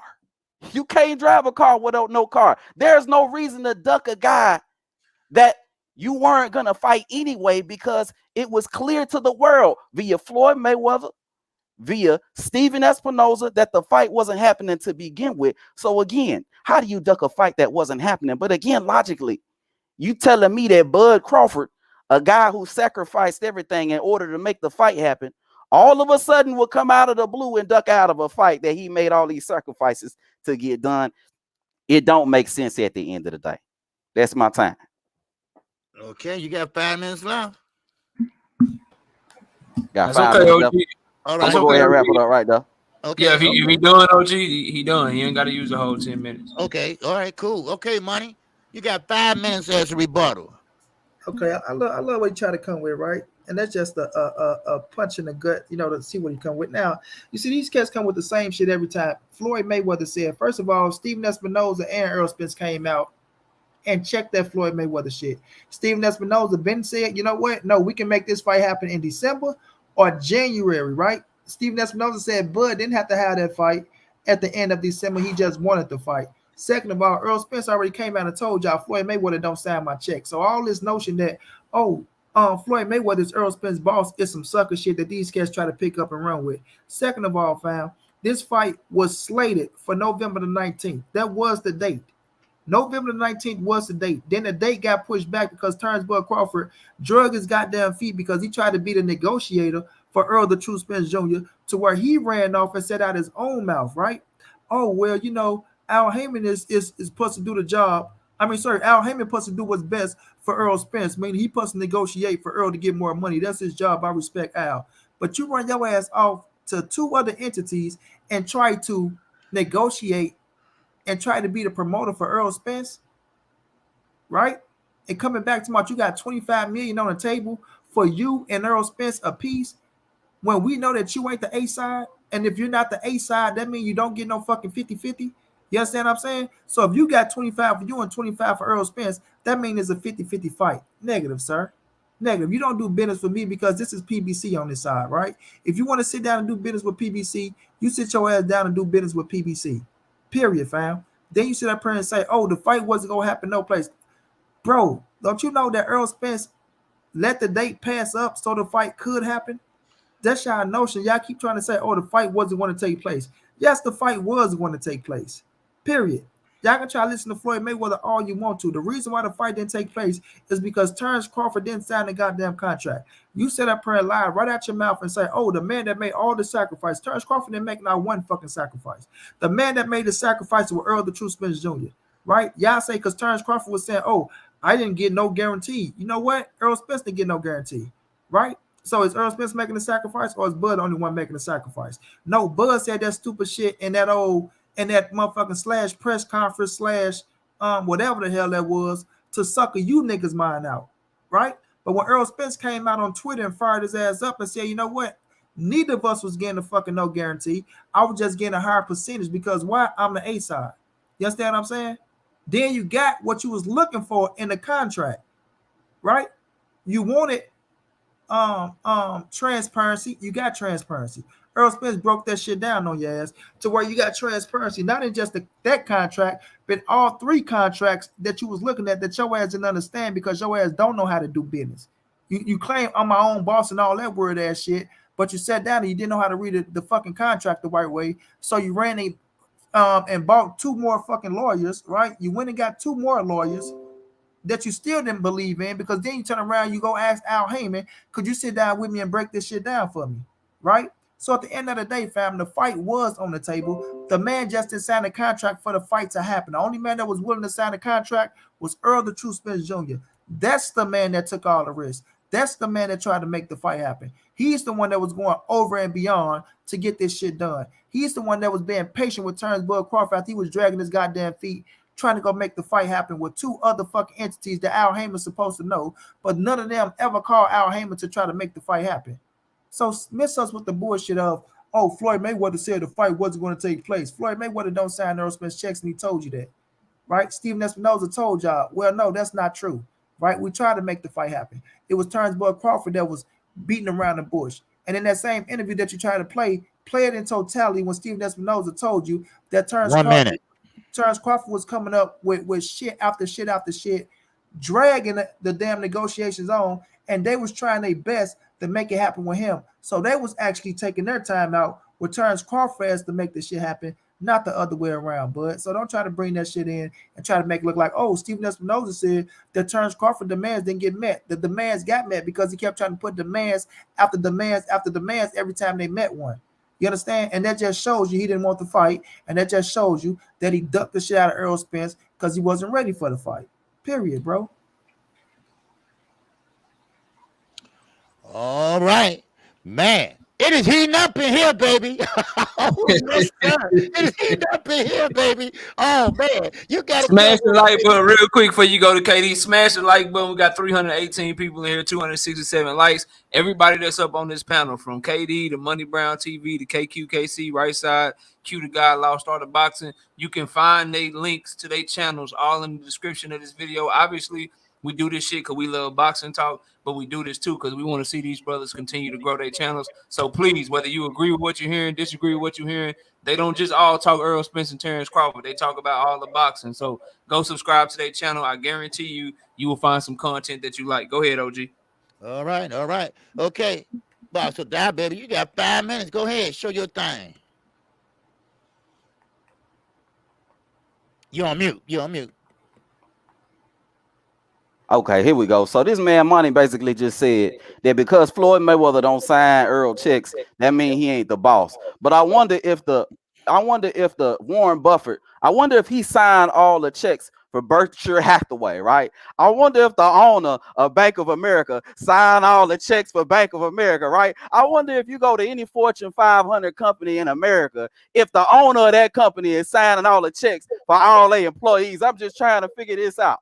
You know what I'm saying? This man basically told me just because Floyd Mayweather ain't signing checks, that mean that he ain't the boss of the PBC, and that mean that he don't have no kind of say so when it comes to the trajectory of Errol Spence in his career. Come on, y'all gotta miss me with that. Y'all gotta miss me with all that. This man basically skirted around, duck, dodge, and maneuver. He pulled a Errol Spence when it came to all the questions I was asking in regards to what's going on with this fight going on between or Bud ducking Errol Spence supposedly. Because at the end of the day, he couldn't prove that the fight was happening because, again, Floyd Mayweather said the fight wasn't happening. And then when he referred to the interview with Stephen Espinoza, he want to skirt off to another part of the interview. But Stephen Espinoza said what Stephen Espinoza said. Do I gotta play the interview again? I mean, I could do it again. I got repeat on the interview if we need to do it again. We ain't got no issue. Certain points that there were a range of issues that Terence brought up that really didn't get resolved, and they lingered out there, and then things all fell apart. I think we all heard what Stephen Espinoza said. There were issues that were not resolved, and the fight ended up falling through as a result of that. So again, how could a fight that wasn't going to happen to begin with, how could Bud duck out of a fight that wasn't going to be happening to begin with? As a matter of fact, I remember Errol Spence clearly saying in a leaked phone call that there was going to be a scheduled fight date in possibly January or maybe even February. So at very earliest, that the fight wasn't going to be happening until 2023. So again, how does a fight in 2022 affect the fight that's going to take place in 2023? Somebody make it make sense for, right? So, Money said a lot of stuff, you know what I'm saying? But all of it, none of it at the end of the day holds any type of water when it comes down to the facts, when it comes down to the bigger questions or the big things when it comes to this topic, right? You can't duck a fight that wasn't going to be happening to begin with, right? So that's all there really is to it at the end of the day. But that's my time right there. All right. All right, OG. Let me catch it. Let me catch a super chat, and then you can tell the chat to make sure they vote in the poll. Shout out to Young World with the $20 in super chat. Says love to the family. What a beautiful platform. This series is fire. KO. I see you, OG. Salute to the panel. Salute to the chat. Wow. Shout out to you, Young World. Thanks for showing that love in the super chat.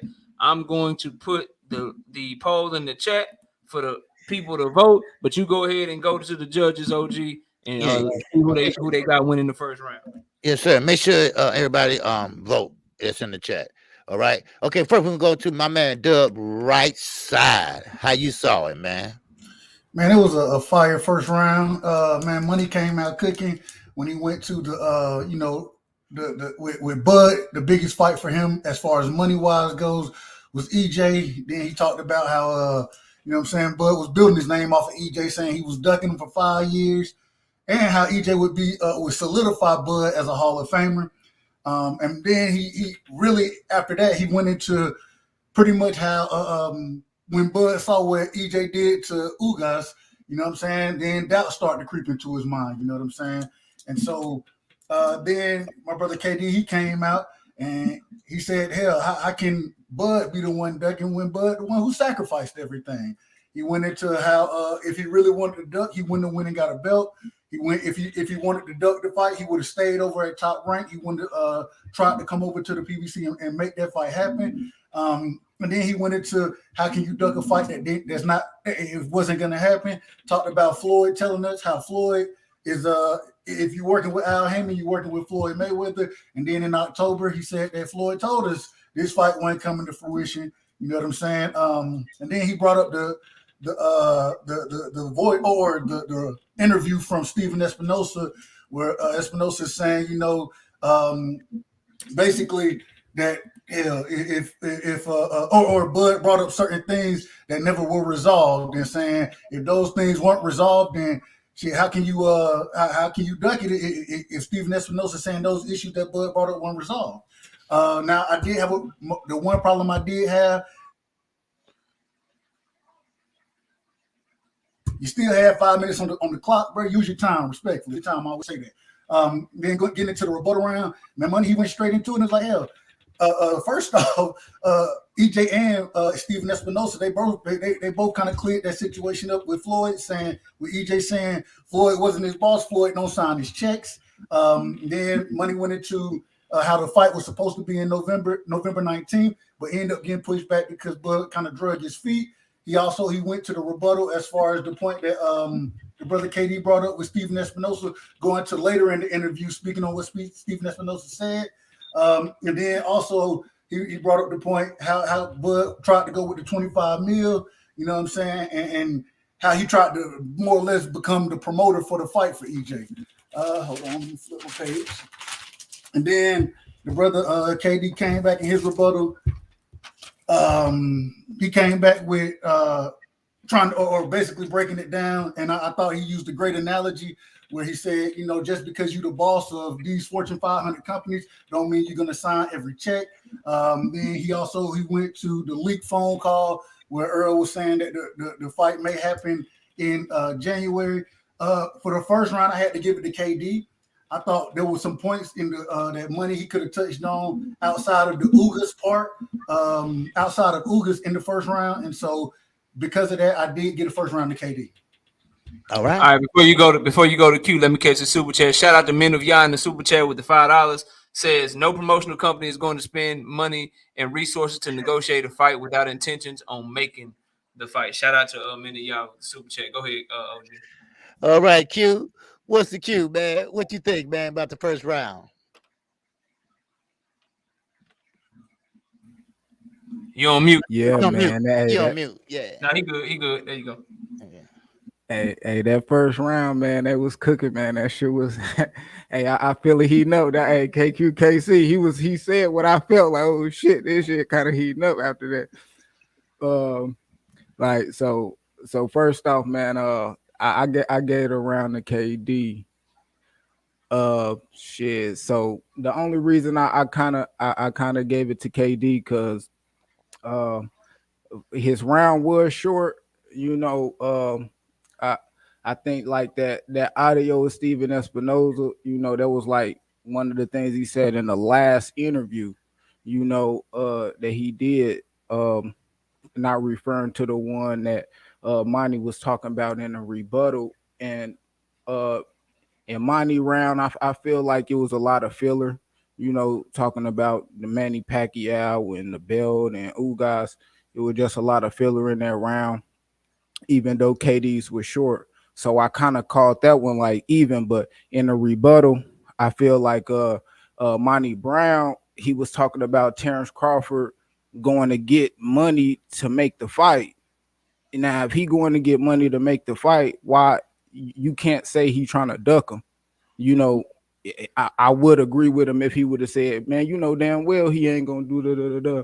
you know, and that's but at the end of the day, you know, I feel like KD kind of won it over in a rebuttal when he did the analogy with you know the two guys is pretty much the network and one of the guys that show bosses. You know they saying the fight not happening, so you know that's why I felt like KD got that round. I agree with your assessment of Money's first round had filler in the first few minutes of it, but then he kind of started cooking at the end. And I thought KD's opening statement was a little bit too short for me. I agree with those points that you was making, Q. I flipped it though. To me, I thought Money had the stronger rebuttal. I heard him attacking KD's recording. I heard him attacking KD's points about the fight being next year when he brought up December and January. I thought it was a key point when he made up when he talked about how Spence was getting no guarantee either. So I agree with everything that you said. I thought KD's first round was way too short to my liking. I thought Money when he was talking about Earl and Ugas and all that, I thought he lost me a little bit there. But Money came through, and I thought Money cooked very well in the rebuttal. And then when KD said, what did he say? A lot of his rebuttal was a lot more about the Floyd stuff. It was a lot more talking about Floyd, and I didn't think he really rebutted Money's points better than Money was able to rebuttal his. So I slightly edged it to Money, but we going into the second round. Right now we got KD up 1-0. Going into the second round. Let me catch this super chat from Jose Sanchez and OG. We straight to the second round. It'll be on KD to go first this time, OG. But we got Jose with the $5 in the super chat. Says Bud clearly ducked because he was backdoor negotiating another fight. Proves he didn't want the fight. I'm gonna tell you guys again. I will read the super chats in between the rounds. Please enjoy the debate. Say this person cooking. Say that person cooking. But do not make points in the chat while they are debating. Somebody could read your point and they probably wasn't even thinking about it, and then they could try to use it in the debate. So that's for anybody rooting for Errol Spence. That's for anybody rooting for Terence Crawford. Don't make points in the chat. Root for who you root for. Say this person cooking. Say this person don't know what they're talking about. Do all that shit. I don't care. Have your opinions. We open to that shit over here. But do not debate in the chat on the subject that they are debating because you could help somebody out. And this is a one-on-one fight. Ain't no jumping around here. Let them get their shit off. But that's all I got. OG, go ahead, man. I got the second question up there whenever you're ready, bro. All right. We're going into round number 2, baby. Yes, sir. It said if Earl does fight Keith Thurman, is he ducking Bud? Come on, KD. Come on, baby. It's your turn. Yes, sir. Yes, sir. Okay.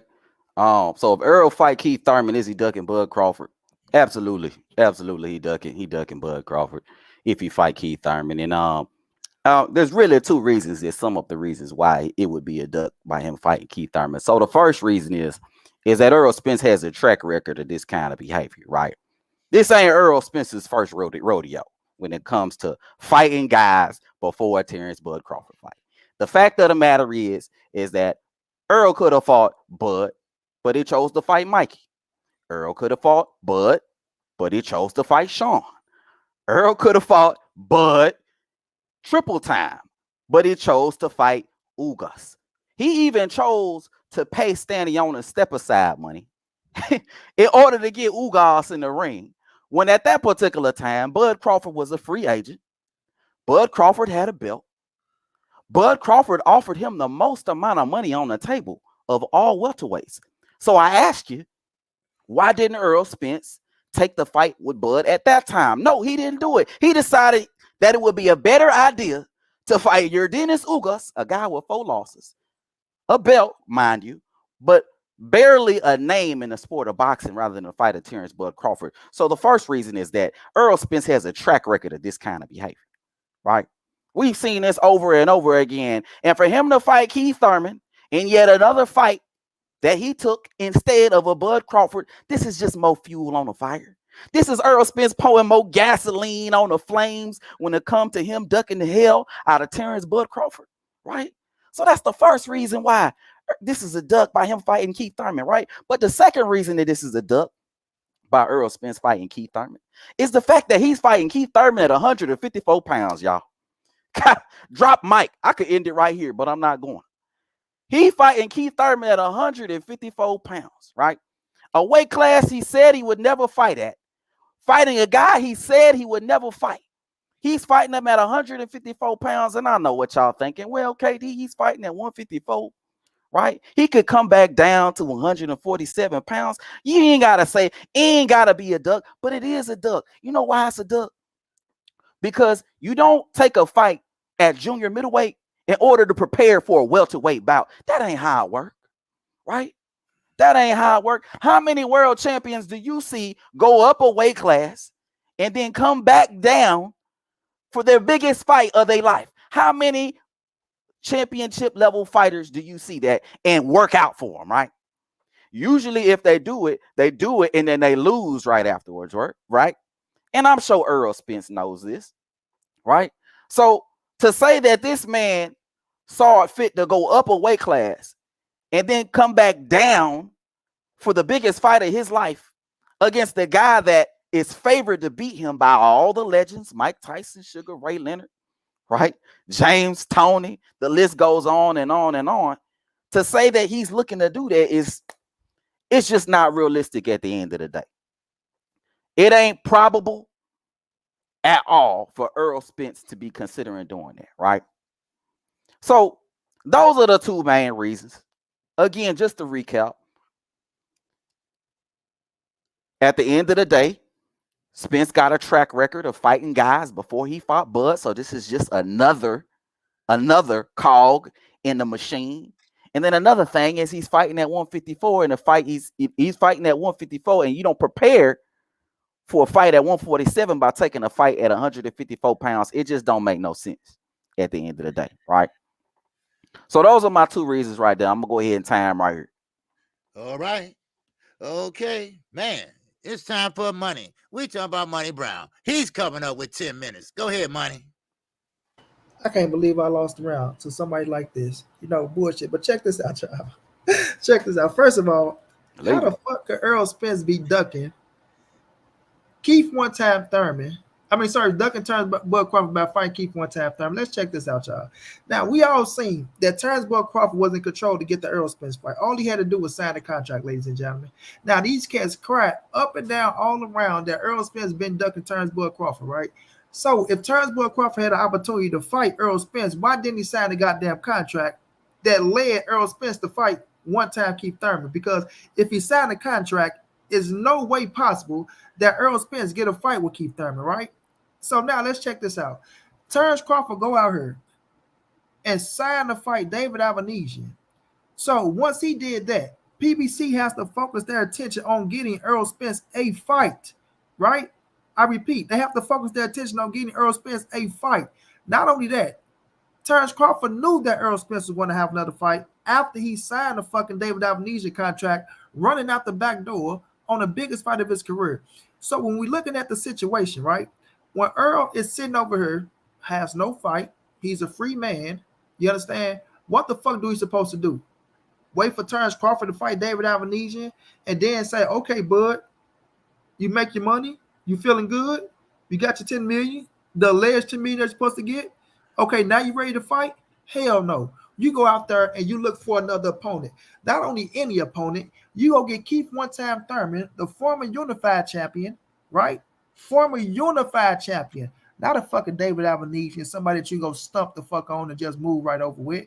You go get Keith one-time Thurman, a man that at once upon a time, Terence Bud Crawford was chasing.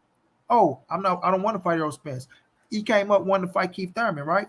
So now you focus your attention on Keith Thurman, right? Still, you got to say top 5 welterweight out there. You understand what I'm saying? And their only excuse is, oh, well, because he's fighting him at 154, he's ducking Terence Crawford. Errol Spence already told y'all, man, I got 2 fights left at 47. 2. One was against Dennis Ugas. The second one was for Terence Bud Crawford. Now what Earl is doing is going to 54 to fight Keith Thurman. No, it don't have to be at 47, right? And this benefit Keith Thurman as well. It don't have to be at 47. So if I'm going up to fight Keith Thurman at 54, and then I'm still looking to fight a Terence Bud Crawford at 47, how the fuck am I ducking Terence Bud Crawford about fighting Keith Thurman, bro? Huh? How the fuck am I ducking? Because I'm fighting him at 54, but I told y'all that I'm still willing to fight this man at 47 because I'll spend a block on his ass? No, what y'all pissed off at is oh, because Terence Crawford has finished his fight, right? He beat up David Avanesian. Now y'all want to say he's a free man, so Errol Spence should be fighting him right now. No, it don't work like that, bro. It don't work like that. After he signed this contract to fight David Avanesian, right? Because we stand on it right now. We focusing on not back. Oh, he could have been fought him 3 times, which was negative, right? Negative, negative, negative. The main time he could have fought him was when the contract was on the table.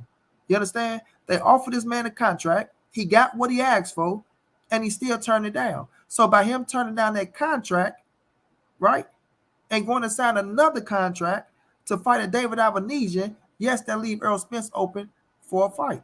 And if that fight is Keith Thurman at 54, then oh well. And then you sit up here and lied out your own mouth and said, oh, well, Terence Crawford was a free agent at the time he was fighting Dennis Ugas. Negative, bro.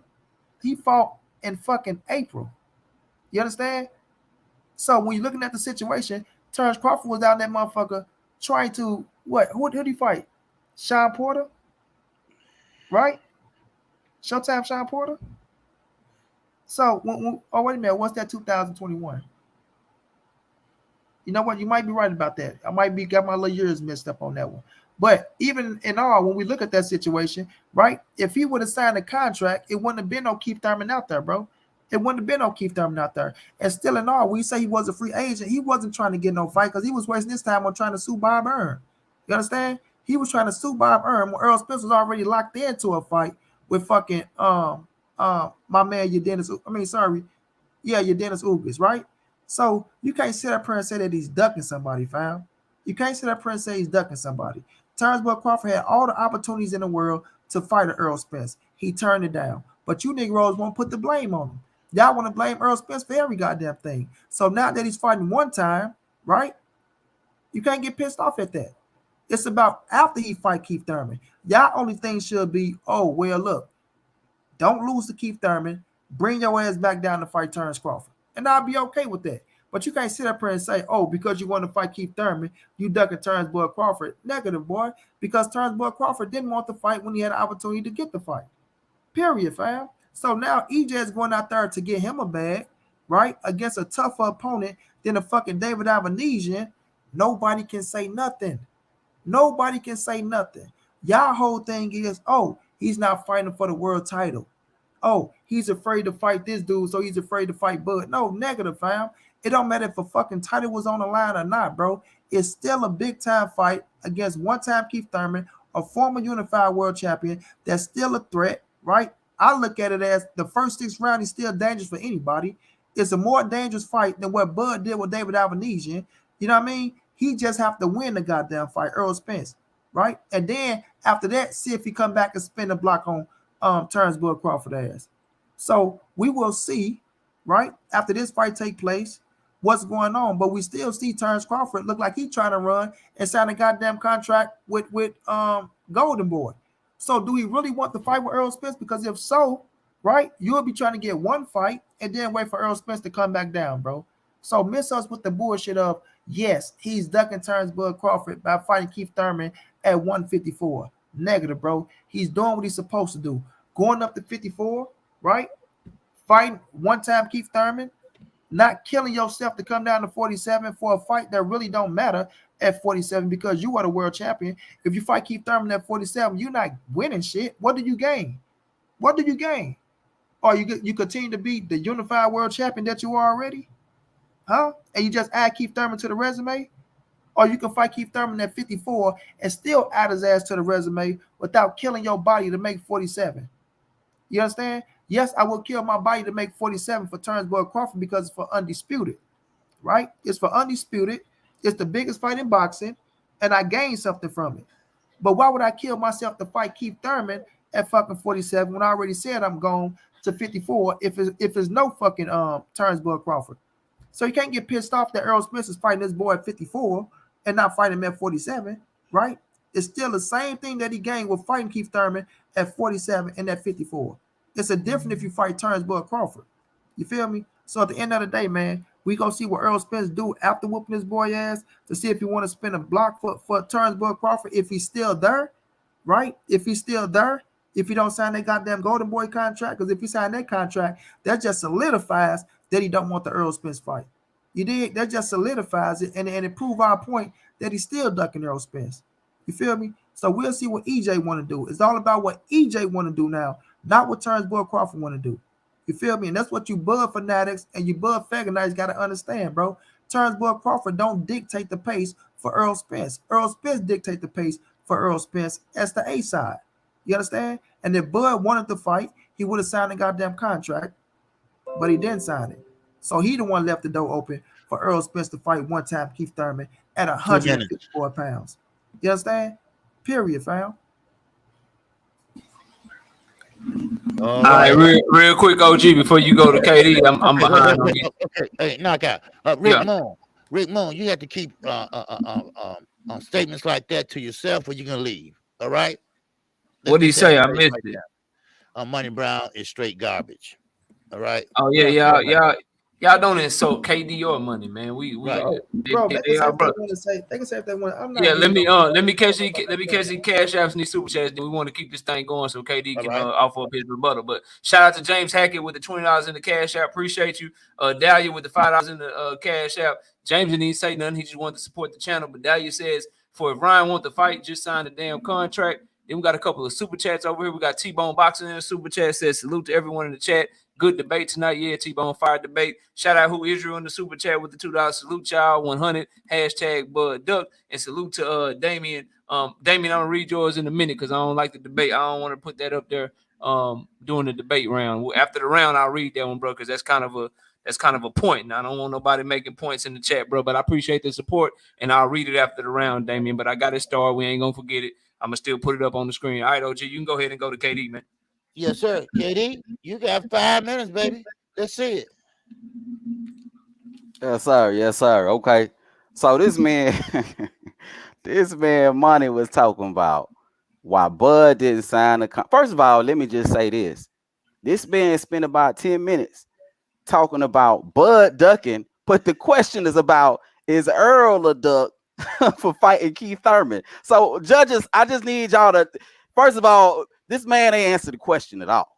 So let's just put that out there first and foremost, right? But beside that, let's get to the points that he made, because the points that he made need to be talked about first and foremost. So this man, once again, is bringing up Bud signing a contract. But again, how can you sign a contract when we heard Stephen Espinoza say this already?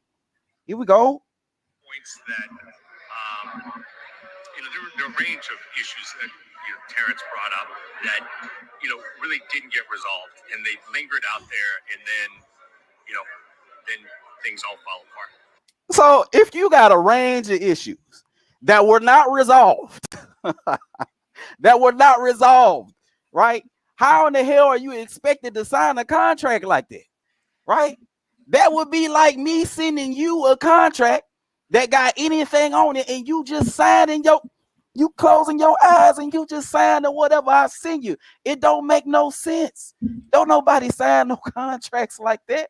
So this man talked about for a good 5 minutes why all he needed to do in order to make the fight happen was to sign a contract. But we clearly heard Stephen Espinoza, the president of Showtime Sports, say that Bud's issues were not resolved. Therefore, the deal fell apart. So let's just be clear about that first and foremost, right? Let me see what else he had to say, because he said a few things. Another thing that he said that I found very interesting is he said a welterweight fight don't have to be at welterweight. What? What? Wait a minute. I thought that's why you got weight classes, so it could be at a specific weight class. But I just heard Money tell the world that a welterweight fight don't gotta be at welterweight. So he's condoning a welterweight fight to take place at 154 pounds, right? So somebody got to really make it make sense. Let me see what else he said, because I took some notes here.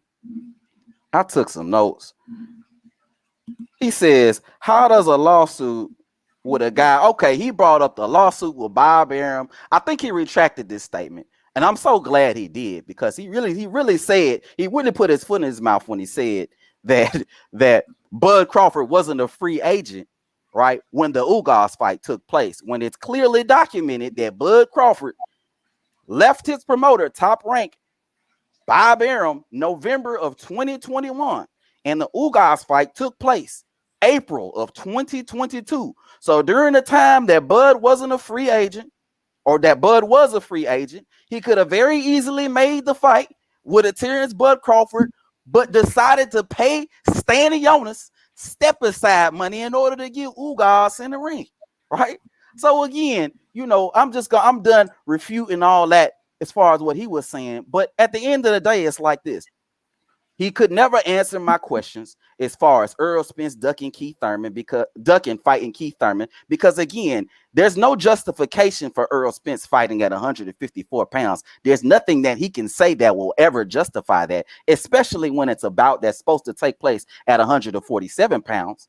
That, and then also, you don't prepare for a welterweight bout at 154 for 147, right? Any champion out there will tell you that once you go up in weight, you stay there. As a matter of fact, we heard Tony Harrison say the same thing in an interview that he did recently, that it's over as far as Errol Spence coming down from 154 to 147. But I guess Monty Brown TV no more than Tony Harrison, right? That Errol Spence is going to come down from 154 to 147 in order to make the biggest fight of his career, right? So none of that makes any type of sense. And then also the second reasoning that I had was that hold on. Shit. Right, Errol Spence got a track record of doing this, which he does with the Sean and the Danny and the Ugas, fighting guys instead of a Terence Bud Crawford, when it made all the sense in the world to fight a Terence Bud Crawford. So again, he has a track record of this behavior. And at the same time, this man ain't fighting a 154 bout just to come down to 147 and fighting the biggest fight of his life. So that's my time right there. All right. All right. Again, before you go, OG, I see the super chats, y'all. I caught them. They start. I'm not gonna skip over none of y'all. I got all the super chats saved. After the round, I'll read them all. I just want to make sure these brothers continue to flow and get to cook. But OG, go ahead, do your thing. Okay, Money Brown, make that money, baby. Make that money talk with that rebuttal. Man, if this man don't stop playing that lame ass clip of Steven Espinoza, this boy take a snippet out of an entire interview and try to make that his case. Cut it out, fam. Now, when we're looking at the situation, I made my point clear on why I feel like Errol Spence is not ducking Terence Bud Crawford by fighting Keith one-time Thurman. It's just because you can't keep up, because you Terence Bud Crawford motherfuckers slower her. Now, when you look at the situation where you're trying to keep bring up, oh, Monty Brown said this and Monty Brown said that. Bro, at the end of the day, fam, Errol Spence runs the show. You keep talking about, oh, you can't take a 47 fight. If you can do what the fuck you want to do when you're the A-side, fam. If you want the fight, you're going to take it. So if Errol Spence telling you, I got 2 fights left at 47, one is your Dennis Ugas for the Super WBA, and the second one is Terence Bud Crawford for the WBO. If it's not that, then I'm going to 54. You feel me? So now that he's going to 54, right? If the boy want the fight, Keith Thurman want the fight, then he's going to come and take the fight at 54. Other than that, I'm staying at 54. That's his entire move on his chessboard. Errol Spence is going to run the show on his chessboard the way he want to run it. It's not what Terence Bud Crawford want at this point. It's not what y'all want at this point, bro. Right? You want to talk about, oh, if Monty Brown know more than Tony Harrison. Tony Harrison don't control fucking Errol Spence, and what the fuck he gonna do? What the fuck you mean? That's just as much as you saying, oh, well, Monty, you saying go up and come down. So you trying to say, oh, do Monty know more than Tony Harrison? Tony Harrison don't know what the fuck Earl gonna do. If that's the case, I'll talk to Earl more than Tony Harrison. So who the fuck you gonna believe at the end of the day? So when we're looking at the situation, fam, like I said, bro, Earl going up to 54, fighting Keith one-time Thurman is still a stronger and a bigger fight than Terence Crawford fighting David Avanesian, right? Then when you look at the situation of EJ telling you out his own mouth, I got 2 fights left at 47, right? At 47, one is Ugas, one is Bud, right? If it's no Ugas, if it's no Bud, then I'm going to 54, bro, right? The man telling you what he's going to do. You can sit up here and try to make that shit what you want it to be. That's on you, bro, at the end of the day. So when I look at Terence Bud Crawford, if you didn't want Errol Spence to fight Keith Thurman, like y'all want to make it out to be, he should have signed a goddamn contract. Bottom line, bro. That's the whole reason why Errol Spence is fighting Keith Thurman. So for you to say Earl is ducking Bud by fighting Keith, how?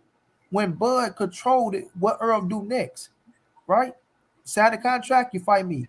If I don't sign the contract, I'm gonna fight somebody. Then guess who else gonna fight somebody? Errol Spence. What is Keith Thurman, fucking Tony Harrison, or what if it's at 47? What is that 54? Terence Crawford had the power in his hands, right, to make the fight happen with Errol Spence. He didn't sign the contract, you don't get the fight. Then he said out his own mouth, well, if I'm victorious in my next fight and Errol Spence victorious in this next fight, then we can come back to the table and try to make it happen. Which letting you know that he knew that Errol Spence was going to have another fight next after he signed a goddamn contract with David Alvanesian. Period, bro. What if it was Keith Thurman or anybody else? Earl was fighting another fight before he came back to Terence Crawford. So how the fuck can you be ducking somebody, right? If the man you talking about I'm ducking went and signed a contract to fight somebody else, right? And then I go find a contract to fight somebody else. How am I ducking a man? Don't make logical sense. Now do it. I rest my case, man. All right. That's round 2, everybody. Let me catch these super chats, and then OG, you can go to the judges. Shout out to Damian Graves with the super chat and the $5 says, bro, did he just say Earl Spence says he'll never fight at 154? This dude here, somebody please show me where Earl said this. Shout out to Rip Jones with the $10 in the super chat, says fire debate KO, salute all, hashtag wow. He was talking about the OG right there. Shout out to Kareem Boxing News with the $2 in the super chat. He ain't a hater, he's a congratulator. He says KD and money cooking 100 fire, man. Appreciate the love in the super chat, Kareem. All right, I'm gonna drop the poll in the chat. OG, go ahead and go to the judges while I drop this poll. Oh, baby, man, I'm telling about the house is on fire tonight. Man, what you got, Q? We're going to go to you first. You're on mute, man, bro. I'm. You hear me? Think Yeah. I'm good. I'm Yeah, you good. good. Yeah. So, yeah, man, that was a good round. It wasn't as good as the first round, but I think the third round is gonna pick up, man. But I get the second round to money. I feel like what I mean. KD, man, the first round he kept it short. It really wasn't no emphasis on it. He talked about what it was. Him pretty much having a track record of it. You know what I mean? He said he'll never fight Keith Thurman, this and that. He cut it short. Think Monty Brown, and like yeah, he was debating like the weight, and the weight wasn't in the question. It was just if he fought Keith Thurman. So I think that's why I really gave it to Monty Brown in a rebuttal when he was like, "Shit, Bud signed the contract, he fight Bud." You know what I mean? Bud didn't he fought somebody else and shit? Now he fighting somebody else. I think KD probably could have got it. Did a better job if he really put the emphasis on the spin the block, because that could have mean like he could do it next, or he could do it like, after the Keith, but he never brought it up. So, I gave that to Monty. I thought he had a nice fluid rounds, and he brought some facts to it. So, I gave that round to Monty. All right. Okay. Man, we got my man from Georgia. We got Dub right side, baby. Georgia. Yes, sir. What you got? Yes, sir. Georgia. Man, I gave that round of money too, man. KD, he came out, he started with, and really his first round, like you said, he had 2 points. He went with the EJ track record as well as EJ fighting him at 54. Like my brother Q said, man, 54, that really didn't have nothing to do with the question, in my opinion. Money came out, and Money, he dropped. I mean, he ran point after point, in my opinion. And from the point of why Bud didn't sign the contract to why should EJ be waiting for Bud, he with Bud signing some shit, then EJ he don't win and sign some too. How he brought up the talent of Keith Thurman, how he was a unified champion. Man, I thought Money just ran points in that. I mean, he just ran facts in that first round, and it really kind of was overwhelming for me. It was overwhelming to the point where the rebuttals. KD, man, you came out with some good stuff as far as Hey, let that. I gotta agree with money. I apologize, but let the Stephen Espinosa. We done heard that quote 3 or 4 times. Let it go, brother. Let it go. We got where you coming from with that Stephen Espinosa quote. It is what it is. But I just felt like money. He ran too many points off in the early part of the round. He had a great rebuttal round. That was a money round easy. All right. Yeah, and for me, y'all know I don't like unanswered points, bro. And so I'm agreeing with the two judges on this one, and it's solely off of the fact Money kept making the point. I thought it was the strongest point in his round. The only reason that Earl is fighting Keith is because Bud Crawford didn't sign to fight him. And so if I would have heard some, because everything else was hella close, if I would have heard some rebuttals from KD on that point, then it probably could have edged around the KD for me. But that was the key point. Money brought that up in his opening statement, and he brought it up and doubled down again on it with his rebuttal. And I never heard a retort to that. I never heard a rebuttal to that. So I'm in agreement with Q. I'm in agreement with Right Side. I'm giving this round the money as well. We now got it 1-1 on the scorecards. It's a fight going into the bottom of the 12th round. 1 minute left in the round, and we about to see who's gonna take the crown. We got Sean T with the $10 in the super chat. Says peace and blessings to the panel. My question is, would everyone have the same energy if Earl did what Crawford did in negotiations? I would love to answer that question, Sean T, but I am a third party neutral person tonight. I can't answer the question, but I appreciate the support in the super chat. Shout out to Matayo Well with the $5 in the super chat. He didn't even want to say nothing. He just wanted to support the channel. I appreciate you, Matai. You always dropping super chat, super thanks, super everything. So shout out to you, Matai. Thanks for always supporting the channel. And we got one more from the brother who Israel back in that super chat for a second time with the $5. He say, how Spence ducking when he sent several term sheets and Bud turned them all down and snuck off to fight a bum. Bud is not trustworthy. That's why I be reading y'all shit after the round, because y'all is in this. I done told y'all, I appreciate the support. Don't debate, bro. Don't debate from the chat. My Cash App, Thomas Hill, is right there on the bottom of the screen. I put it right there for you. There it is. In case you want to donate, man, I appreciate any support you can give. It's just $ knockout boxing 86. I gotta take it off though, because I gotta get this last question for the OG so we can see who the winner gonna be. But that's $ knockout boxing 86, Thomas. Appreciate you. Here it is right here. Bam. That's the third question. It's gonna be on money first this time, OG. Go ahead and do your thing, man. Oh yeah, man. All right. The question is, should Bud Crawford have signed the contract? The big stepper. It's on you, baby. You got 10 minutes. Go ahead. Yes, yes, yes. Terence Bud Crawford should have signed a contract to fight Earl the True Spence Jr. for so many reasons, man. For so many reasons. First of all, like I was saying earlier in my first statement, it's the biggest fight of his career, the biggest bag of his career. And it's the fight that solidified you, right, as a Hall of Fame fighter, bro. At the end of the day, bro, the fans want this fight. You yourself want this fight. Well, supposedly want this fight, right? And we all know Errol Spence want the fight because how he was on your ass. The boy made T-shirts. The boy said after he whipped the Dennis Ugas, Terence Bud Crawford, I'm coming to take that motherfucking belt. You went to your Twitter and said, okay, it's on and cracking now, right? So when we're looking at the situation, right? Terence Crawford got everything he asked for. Everything he asked for, right? And everything that he agreed to. He came out his own mouth and told us, the entire world, that he agreed to everything, right? That's what he said out of his mouth. I agreed to everything without signing nothing.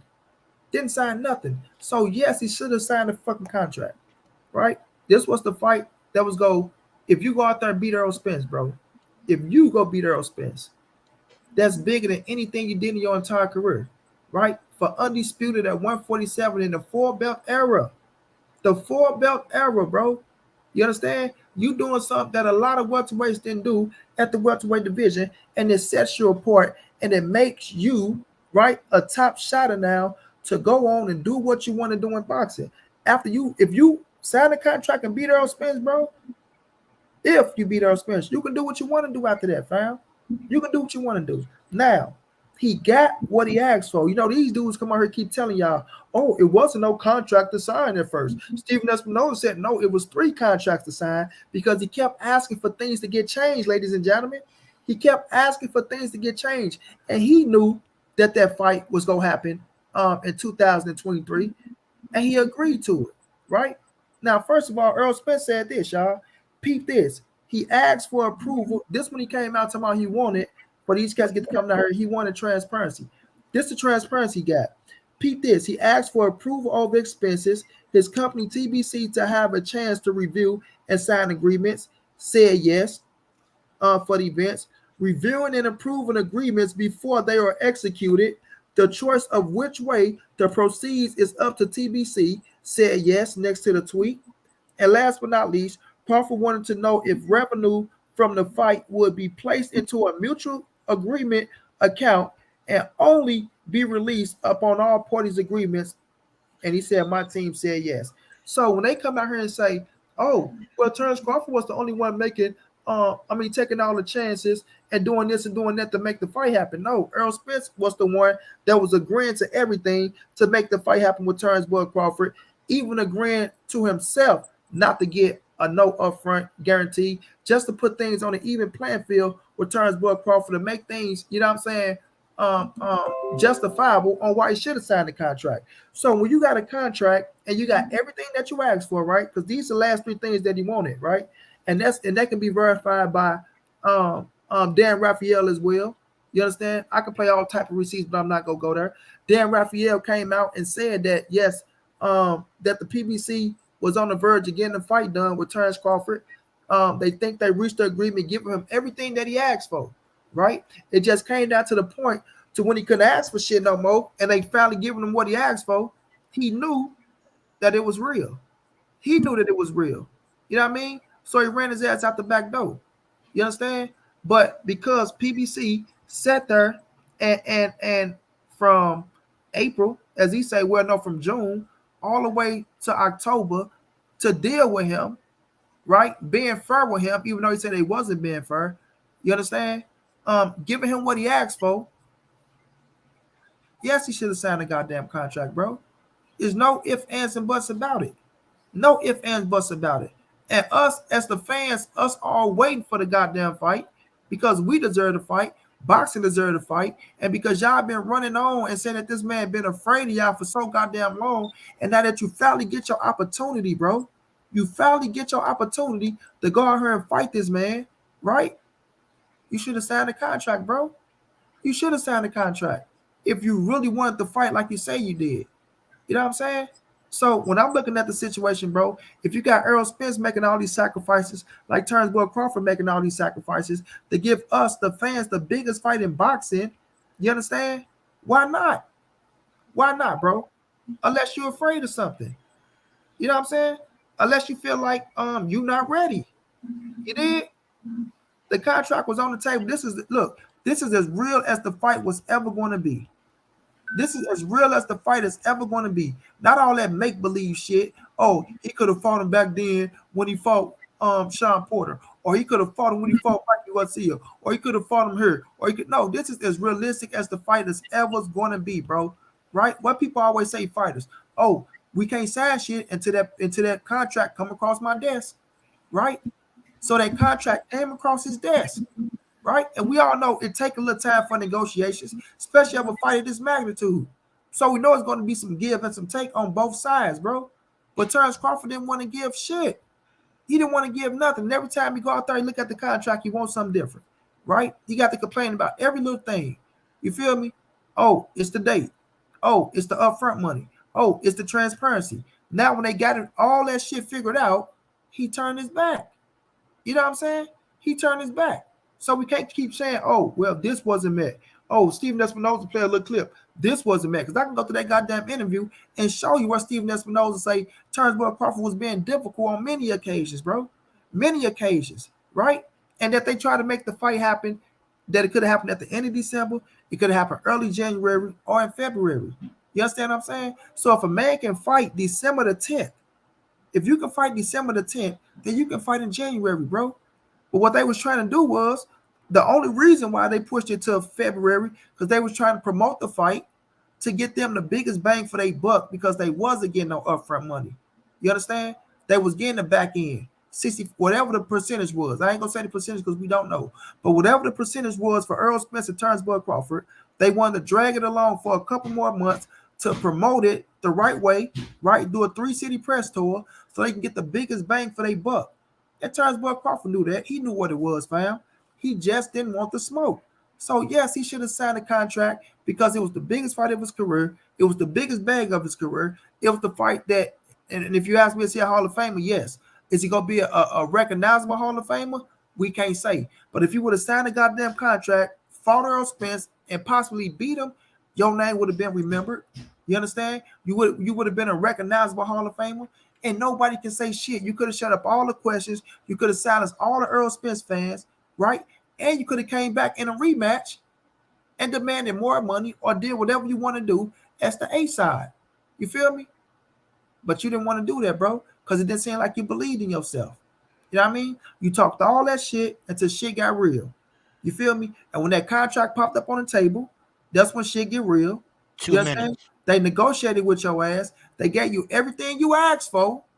You feel me? Including the transparency that a lot of people say you didn't want to get, that you didn't want to get PBC, but they had the courtesy to give it back to your ass, right? The transparency. You ran your ass out the back door, bro. You feel me? You ran your ass out the back door. You try to play the $9.99 that game, right? Oh, well, look, I'm going over here to get this and get that. When you would have made way more than what the fuck you made with PBC than you made with fucking BLK Prime. So the contract was on the table, ladies and gentlemen. He got everything he asked for, regardless of what these Negroes talking about.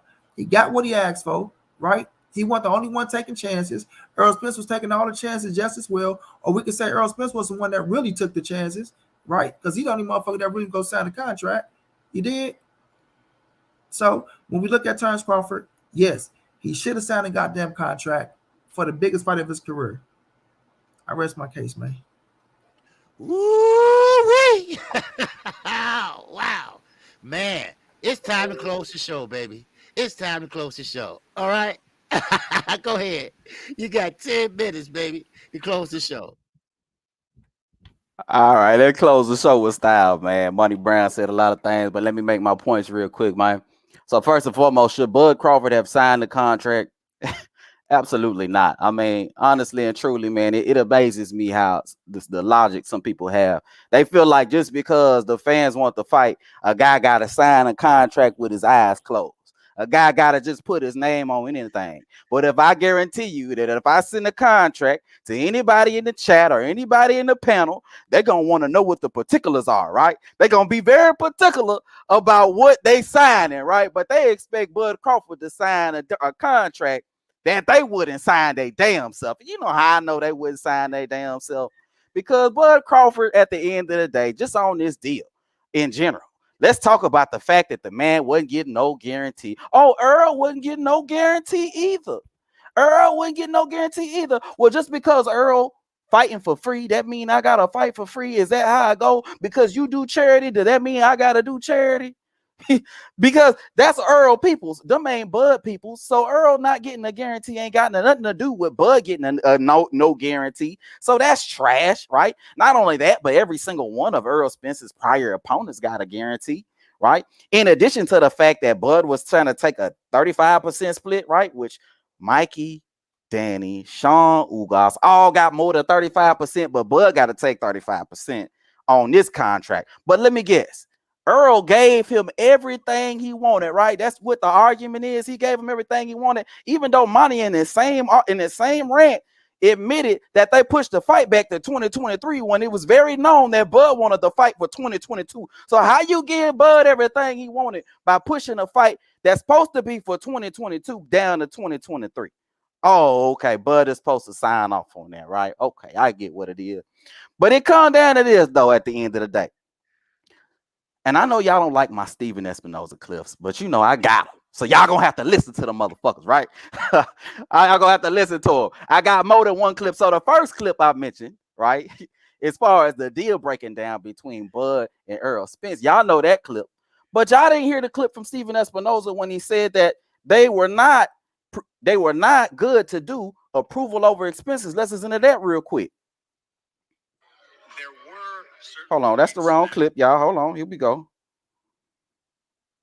Who wants the power to least know of expenses and ask about expenses. Now here's where it gets a little bit complicated. If you're saying I get the right to approve expenses, first of all, I have a problem with that.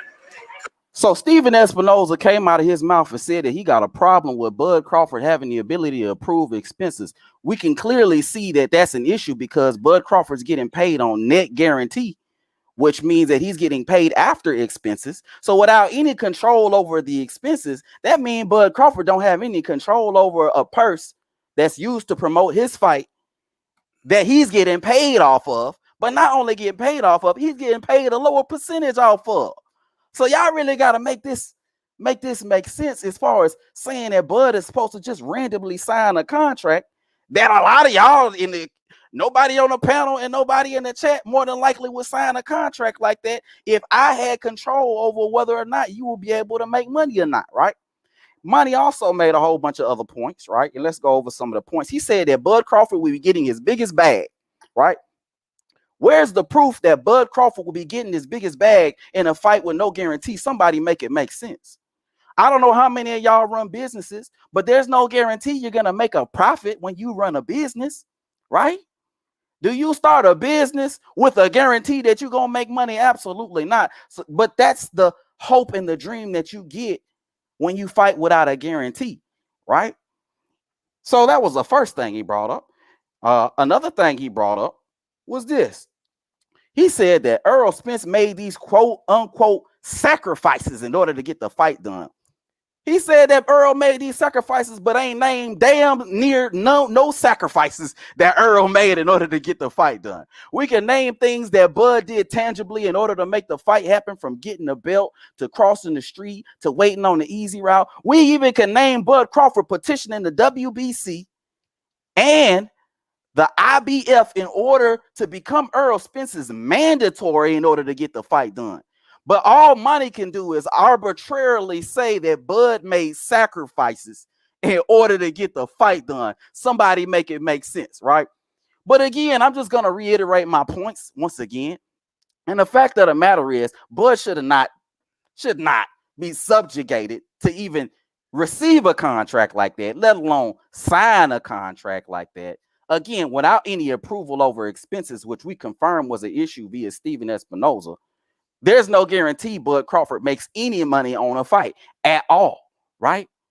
And then Stephen Espinoza in the same interview even concluded to say that there were multiple issues that weren't addressed on behalf of Bud Crawford. So again, why would you sign a contract when you have multiple issues on the table that weren't addressed? That's like you going to McDonald's, ordering some food, and them coming back with a different order and expecting you to pay for it, right? That don't make no sense. Ain't nobody gonna go for that. So I don't know why dudes want to pretend that they do, because it don't make no sense at the end of the day, right? But to conclude, to wrap up, at the end of the day, Bud shouldn't be signing no contract that he don't agree to. And just because he said earlier that the terms, he agreed to the initial terms, it doesn't mean that they're the same terms when there's no approval over expenses. Those are two completely different deals. Just to address that, because I know he's going to say that he said, actually he said that he agreed to everything. But you can agree to 35% and no guarantee. But if you don't have control or approval over expenses, then guess what? 35% ain't really 35%, right? It's really more like 25%. It's really more like 15%. When somebody else got the ability to BMF with your money, somebody else got the ability to whittle down the expenses or drive up the expenses at their discretion, 35% really ain't 35%. And then we got guys like Adrian Broner and Deontay Wilder talking about, hey, they ain't even getting paid. I heard the PBC owe Deontay Wilder and Errol Spence money. Right, they ain't getting checks on the dollar. So Bud is not only supposed to take this deal, right, which is a worse deal than any of Errol Spence's prior opponents, with no guarantee, 35%, right, and then no approval over expenses. But he got to wait over a year in order to get his bag because the PBC got a track record of not paying people. But a year later, according to Adrian Broner and Deontay Wilder. So y'all got to make it make sense, man. I'm going to go ahead and wrap it up right there. All right. Okay, money. Yes, sir. This is for all the marbles, baby. Yeah. Okay, so first of all, he don't even know if Bud was getting 35% or more. He never came out with a number from nobody. So that's squash what percentage that Terence Bud was getting. Second of all, bro, when you keep bringing up these little clips, don't just play a clip and try to prove your point. Play the entire thing because Steven Espinoza says so much more. You taking a clip of what a man saying, then try to interpret it in the way you want it to be. Second of all, don't bring up an Adrian Brown who fucked up so much money that PBC gave him. Now that he hit the wall and he got to deal with motherfucking BLK Prime. Now he on Turnbull Crawford side. He trying to say some shit that's going against him, but he also just told y'all, oh well, I can't say shit about BLK Prime until my money hit the bank account. You understand what I'm saying? And then he came out and apologized to Steven Espinoza and to Al Heyman. So that squash all that shit right there, bro. Now when I look at this man, he keep trying to talk about what Monty's saying, this, that, and the third.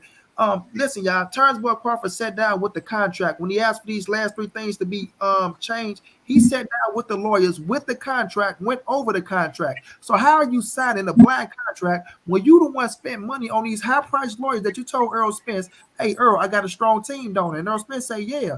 Or so you sat down with these contracts, with these lawyers that you paid your money for, went over the contract, asked for certain things to be changed in the contract, and then when you get those three things changed, you run off for 15 days and don't come back and tell these people nothing. Oh, so he signed that contract or just signing that blindly? That's what you're talking about, the contract he signed blindly? Because last time I checked, they sent him a contract. He went over the contract with his lawyers, ladies and gentlemen. The entire contract, right? He's seen the date on the contract. He asked for three things to be changed. Never once did he ask for the date to be changed because he knew what the date was. He sent the contract back.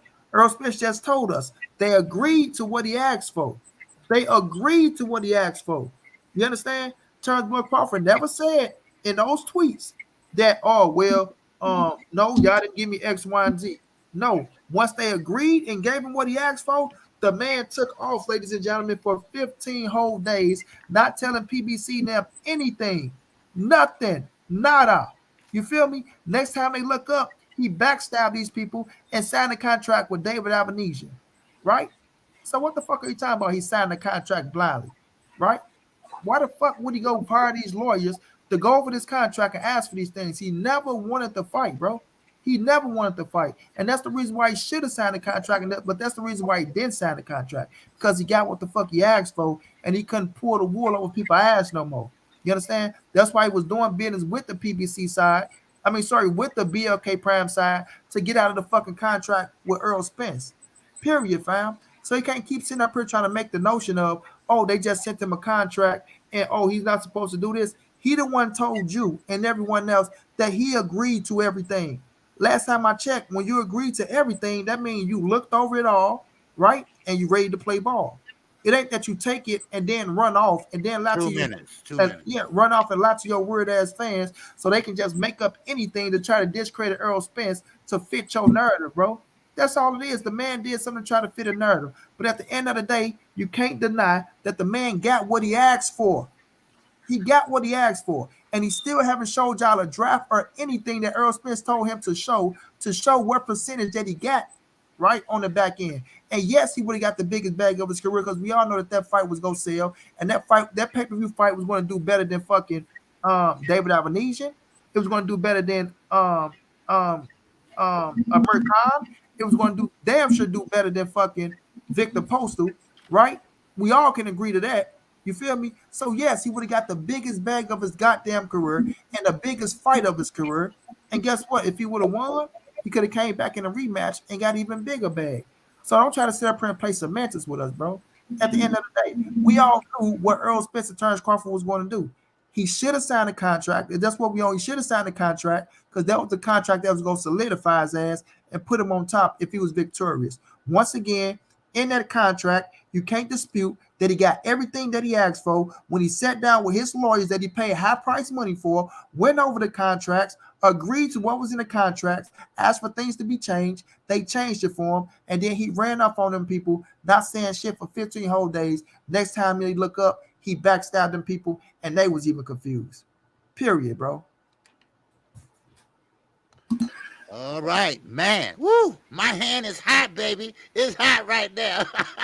You got to sit through 5 more minutes, OG. 5 more. Yes, sir. We got 5 on it, baby. You got 5 on it, baby. Come on, bring it home. Yes, sir. Yes, sir. Okay, so Money said a lot, but I'm gonna reiterate my points and then I'm gonna rebut his points. So first and foremost, again, you're not you're not gonna sign a contract that no one's gonna sign a contract with zero guarantee, 35%, right? And no approval of expenses on top of that trash deal. Because guess what? If you want to say Bud Crawford shouldn't ask for approval over expenses, that's fine. But if you don't get approval over expenses, guess what? You're entitled to a guarantee because although Monty made a point and he said something along the lines of this fight doing much better than David Avanesian in this fight and this fight, Amir Khan and all these dudes, guess what? That don't translate into dollars. That don't translate into dollars. A fight doing better don't necessarily translate into dollars in Bud Crawford's pocket because just as a fight could do better numbers wise, it could also cost more. Meaning, if I'm getting paid on net profit, if I spend more than I make, then I don't necessarily make more. I don't necessarily make more money, even though the revenue that I generated is more, right? Those are just the facts of the matter, right? So, once again, you got this whole thing. He mentioned Steven Espinoza. Steven Espinoza already came out of his mouth and said that he wasn't willing to do transparency, which was a sticking point in regards to getting the fight done. I mentioned this before and I mention it again. 35% ain't 35% when you get no approval over expenses and net profit, right? It don't work like that. If somebody can BMF with your money, then you're not necessarily taking away the money that you're supposed to be taking away according to the agreement. And that was the sticking point in the agreement. But Monty Brown and other dudes like him choose to ignore the facts of the matter. And they choose to ignore the fact that you wouldn't take no deal that didn't guarantee you would even make money in the first place, right? And let's address some of the other things that he said, because he said a whole lot. He said that there was no proof of the 35%, but we got both Mike Coppinger and Bernie the Boxer coming out and reporting that the 35% was what Bud agreed to, right? He said that there were no changes that were made.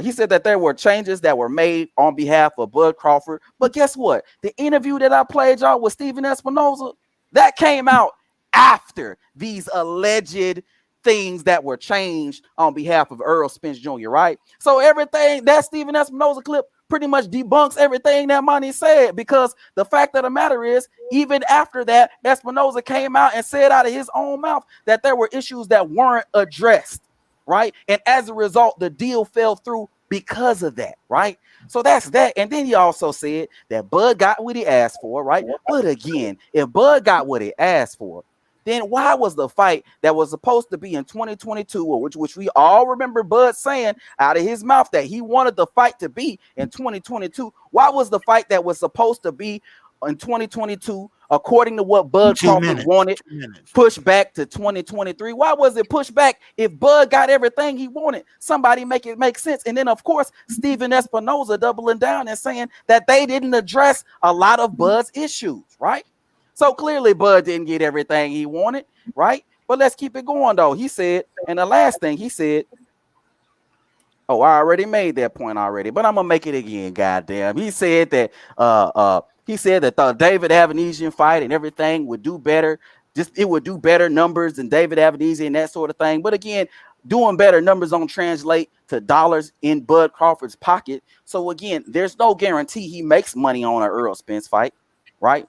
There's no guarantee he makes money on an Errol Spence fight. There's no guarantee of anything, which is the reason why there's no guarantee, right? Right. But I'm going to go ahead and conclude it on this note, man. At the end of the day, Bud Crawford should not be subjugated to sign any kind of contract like that. It wasn't meant for Bud Crawford to sign in the first place, and he didn't sign it as a result of it. And also, just to top it off, there was never a contract. These were drafts going back and forth. So there was never actually a contract for Bud to sign. So this entire question is asinine in itself because nothing was there to be signed in the first place. But I'm going to go ahead and I'm going to wrap it up right there. Already. Real quick, hand clap emojis in the chat. These brothers did a great job. We about to go to the judges real quick. Shout out to Zulu Line with that $5 in the Cash App. Shout out to Thomas Hill with that $30 in the Cash App. He say, for them takes that age like fine wine in the fire show today. Appreciate that, Thomas. And then shout out to Mark West as well with that $5 in the Cash App. Then we got We had another one, bro. Hold on. And then we'll go to the judge. We had another. Oh yeah, shout out to Bo Desi, the late bloomer. This is why I gotta read y'all shit after the round, because y'all will drop a point. Y'all feel like y'all in the debate. Y'all know y'all can sign up, bro. Everybody's welcome to debate. Everybody that's up here done debated before.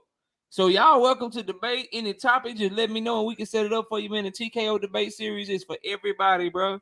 I But never did. but yeah, you just be judging this shit.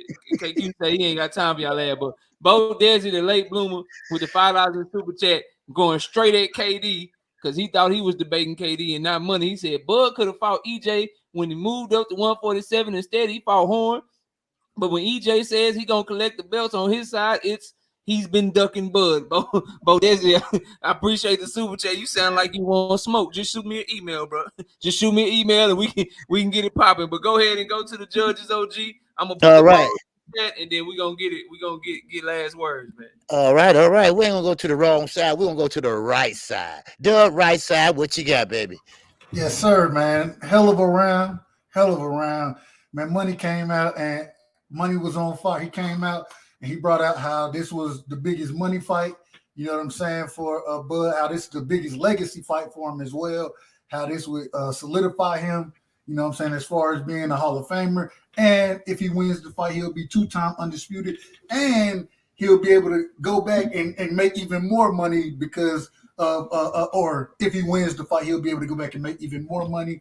He brought up the point of how Bud agreed to everything, broke down how EJ broke down the transparency of the situation and what they were allowing or what they were willing to give Bud.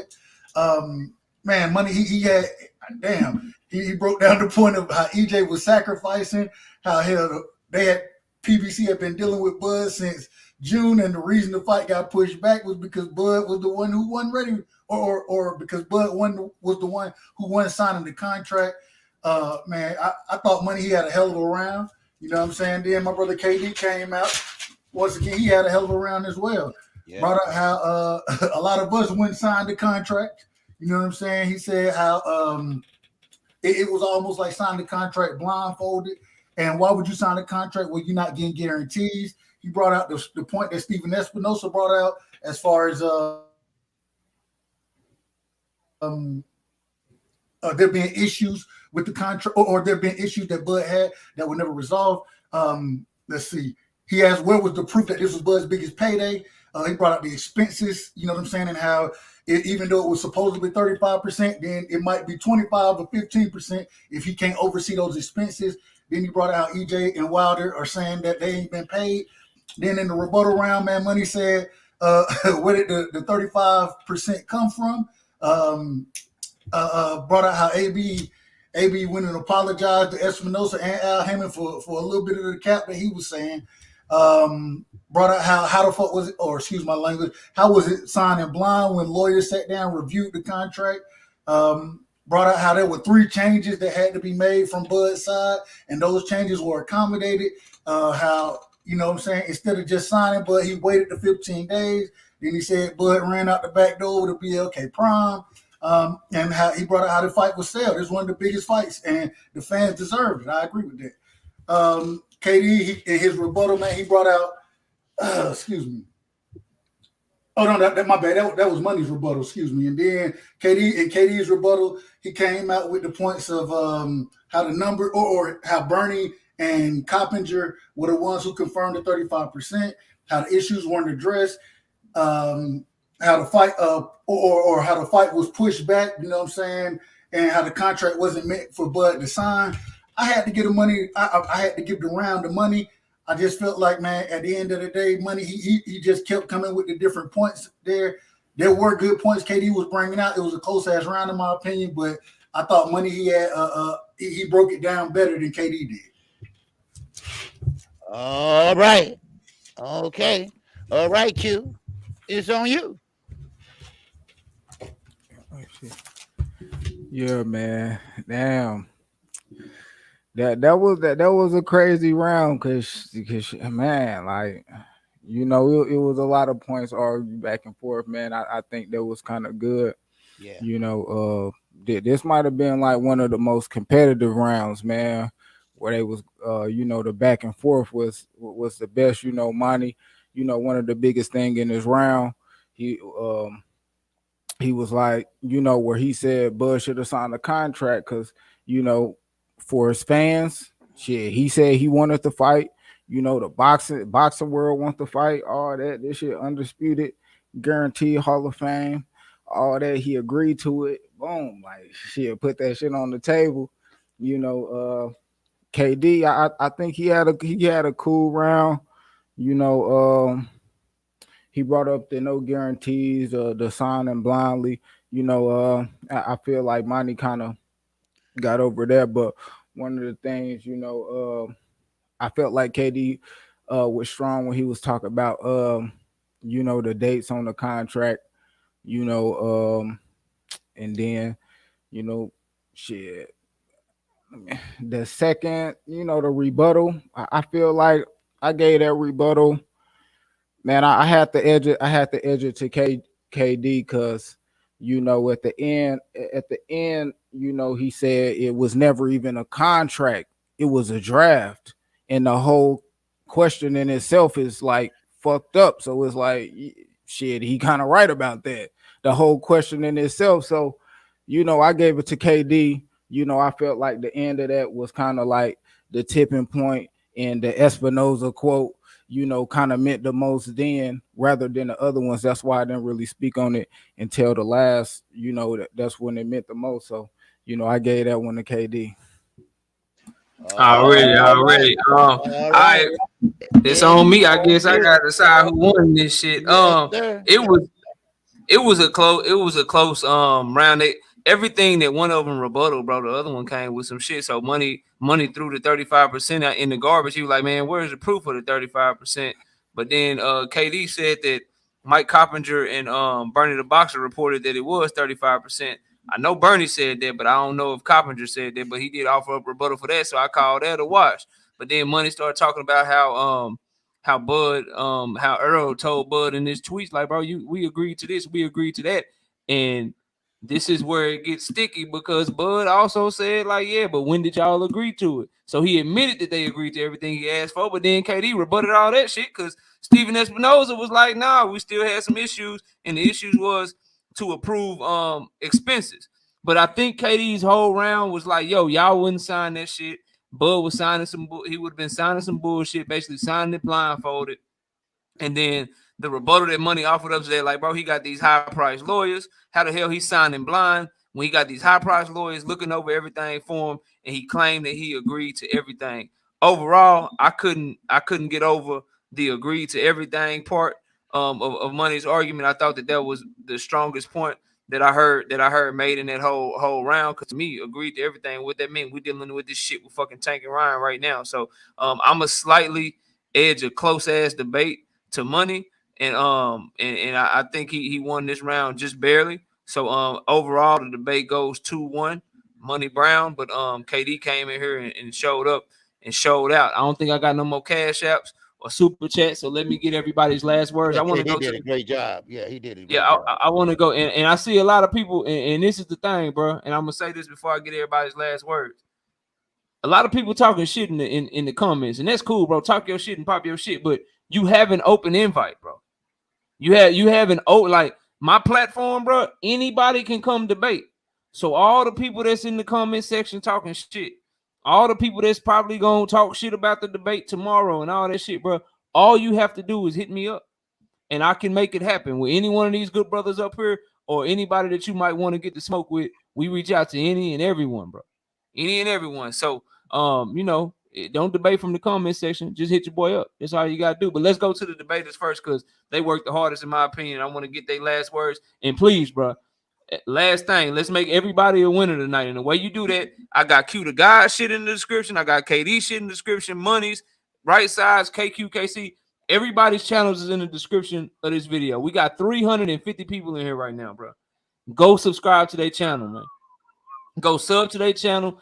Get them a like. Go check out their content. These ain't Errol Spence channels. These ain't Terence Crawford channels. They talk about all the boxing, and they drop fire content on a daily basis. So please, go subscribe to their channel. We have to make it worth their time. They just gave us 2 hours of their time tonight. So go make it worth their time by showing them some growth, showing them some appreciation, and sub to their channel. Even if you may not like Money Brown's Errol Spence takes, I'm sure he got a bunch of content over there for you that ain't got shit to do with Errol Spence. Same with KD. If you don't like his Terence Crawford takes, he got a ton of fucking content over there that ain't got shit to do with Terence Bud Crawford. Same with Q, same with KQ, same with Right Side. Y'all go sub up to him. But let's go to Money first, because I know you got stuff you got to do, bro. And you got stuff going on. Go ahead and give your last words, man, and let everybody know what you got coming up on your channel, man.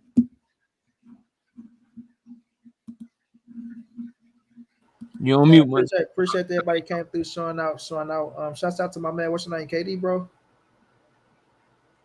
Yeah. Oh, yes, sir. Yes, sir. Yeah, no doubt. Shouts out to you, man, stepping up to the plate. You feel me? Did your thing, bro.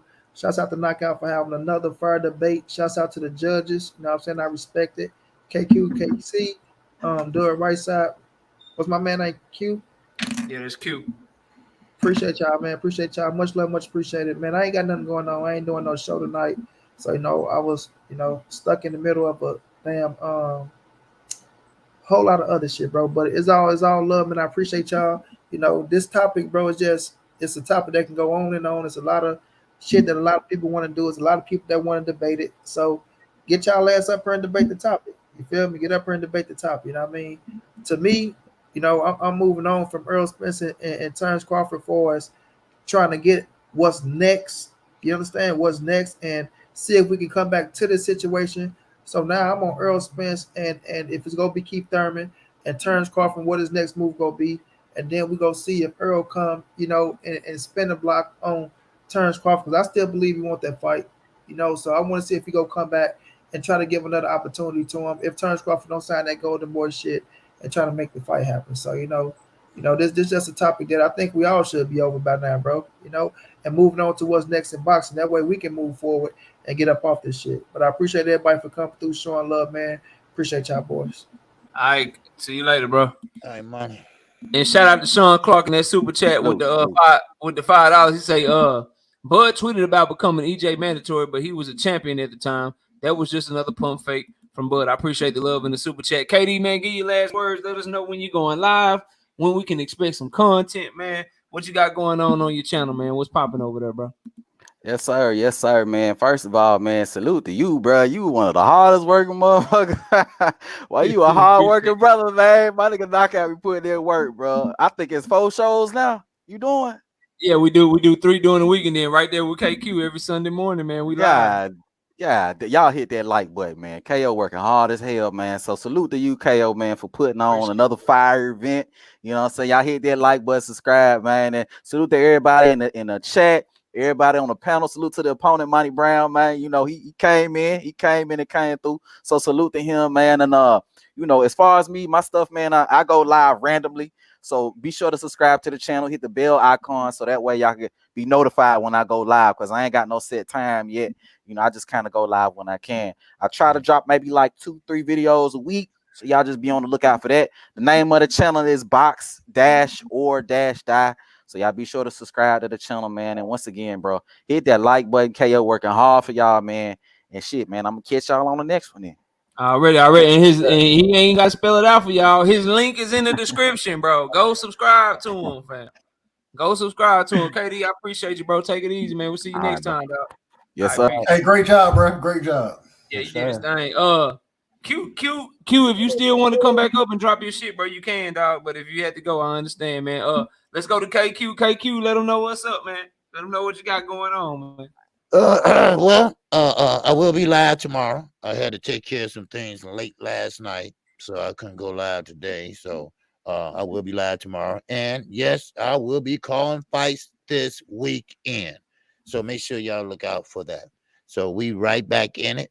And we ended with it. The greatest of the latest of KQKC, baby. All right. Yes, and that's all I got. All right. All right, KQ. We'll see you tomorrow, brother. Yes, sir. I will see you Sunday morning at 9 o'clock. Sir. I'll be there. All right. I'll be there, but I'll be in there on Saturday when you calling the fights. I'll be there tomorrow doing your show, man. So I'll see you then. But get you some rest, and I appreciate you keeping time for us and moderating today, man. Shout out to you, OG. Much love to you. Much love to everybody. Everybody in the chat, have a good night.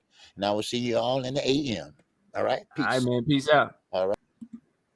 All right, right side. Let me get this right one time for the one time. Right quick. Where is it? Where is it? Where is it? All right, there you go, bro. All right, man. Go ahead and get your last word. Let everybody know what's up, man. Man, this was a fantastic debate, man. Enjoyed it. You know what I'm saying? Both brothers came with the fire, man. And shout out to everybody in the chat. Shout out to the OG KQ, man. Shout out to Q. You know what I'm saying? Money. Goddamn. KD, man. Knock out all of y'all. I would always be remiss if I didn't shout out the Queen Miss Knockout Boxing, man, for allowing us to have or to have your time. You know what I'm saying? Tomorrow, man, we got the brother. It was supposed to be on Tuesday.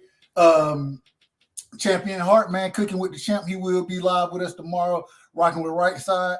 And yeah, man, it's gonna be a hell of a show tomorrow. I'm looking forward to it. And he told me, he said, hey, I gotta be at the house, man, because I want to be able to get on my camera. I want to get up and show y'all what was going on with certain things going on that I'm gonna be talking about. So, hey, man, y'all come through tomorrow, man. We'll have him live and shit. And man, we looking to have all y'all live. Everybody in the chat, man. That's what we do, rocking with Right Side. Definitely looking to have y'all. Oh, there you go. Anybody who want to be a part of it, looking forward to it, man. So great show tonight. You know what I'm saying? Great show, KO. And man, salute to everybody in the chat. Salute to the panel. And much love, man. Much love. All right, bro. Peace. All right, man. Look, I ain't gonna lie to y'all, bro. I'm gonna keep it all the way real with y'all. I'm gonna keep it all the way 100 with y'all. Right?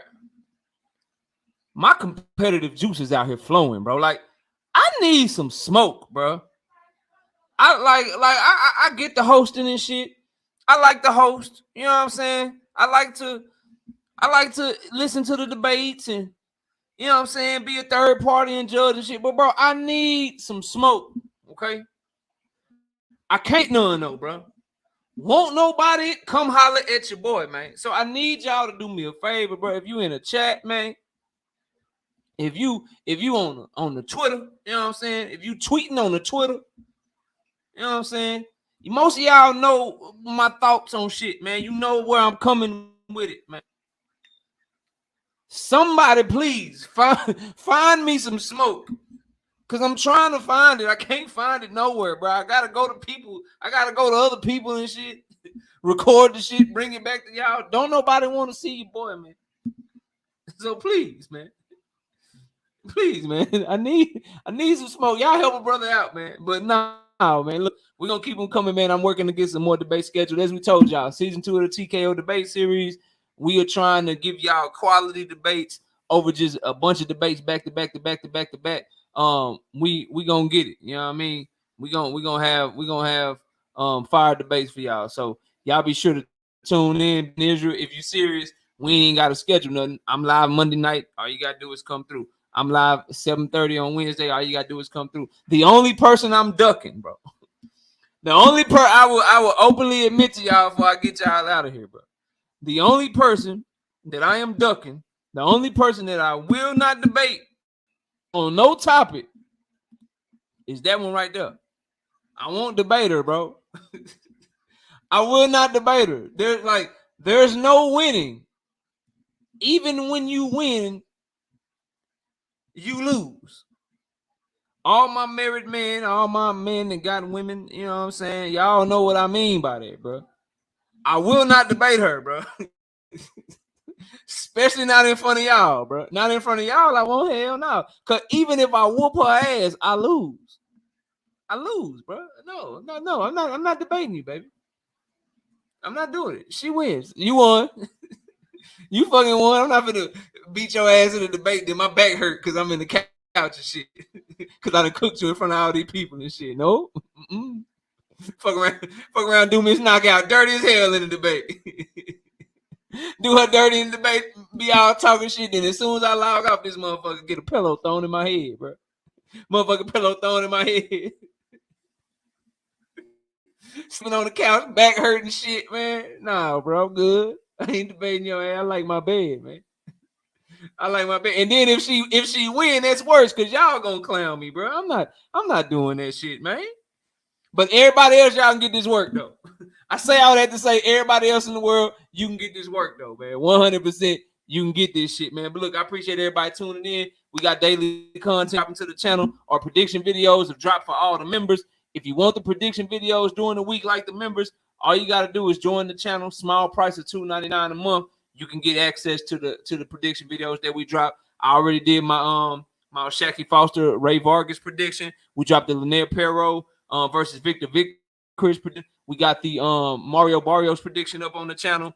We got the Azim Adam Azim prediction up on the channel. A lot of those fights are very close fights. The predictions will be dropping for everybody else on Saturday, the day of the fight. But if you want them, then you can just join the channel because I got to make sure my members are getting their exclusive content. But look, I appreciate y'all, man, tuning in. It's been a great show, a great night. Please subscribe to the channel if you're new here. We live Monday nights at 7:30 p.m. Central Time, Wednesday nights at 7:30 p.m. Central Time, Thursday nights at 7:30 p.m. Central Time, and I'm live every Sunday morning with the Singing OG KQKC Boxing Network, 9 a.m. Central Standard Time, and y'all know we drop content to the channel daily, so please go check out all that content. Hit the like button on it. But I appreciate each and every one of y'all. Y'all enjoy the rest of y'all night, and be sure to watch boxing this weekend. It's a good card at Sky Sports. This over the weekend, that Adam Azim dude at 140 pounds, probably UK's biggest and best prospect. I suggest you check him out. And then Carolyn Dubois is also on that card. That's gonna be fire. And then Saturday night, of course, we know we got the Showtime card over here in the United States. Ray Vargas and Shaqie Foster fighting for the 130-pound WBC vacant title of the world that Shakur Stevenson just dropped. So we got a world title fight. Big time heavyweight prospect fight between Perro and Victor Chris. It's a lot of good boxing going on this weekend. So y'all tune in. Appreciate everybody watching. Y'all enjoy the rest of y'all night. And with that, we out of here. Peace out, y'all.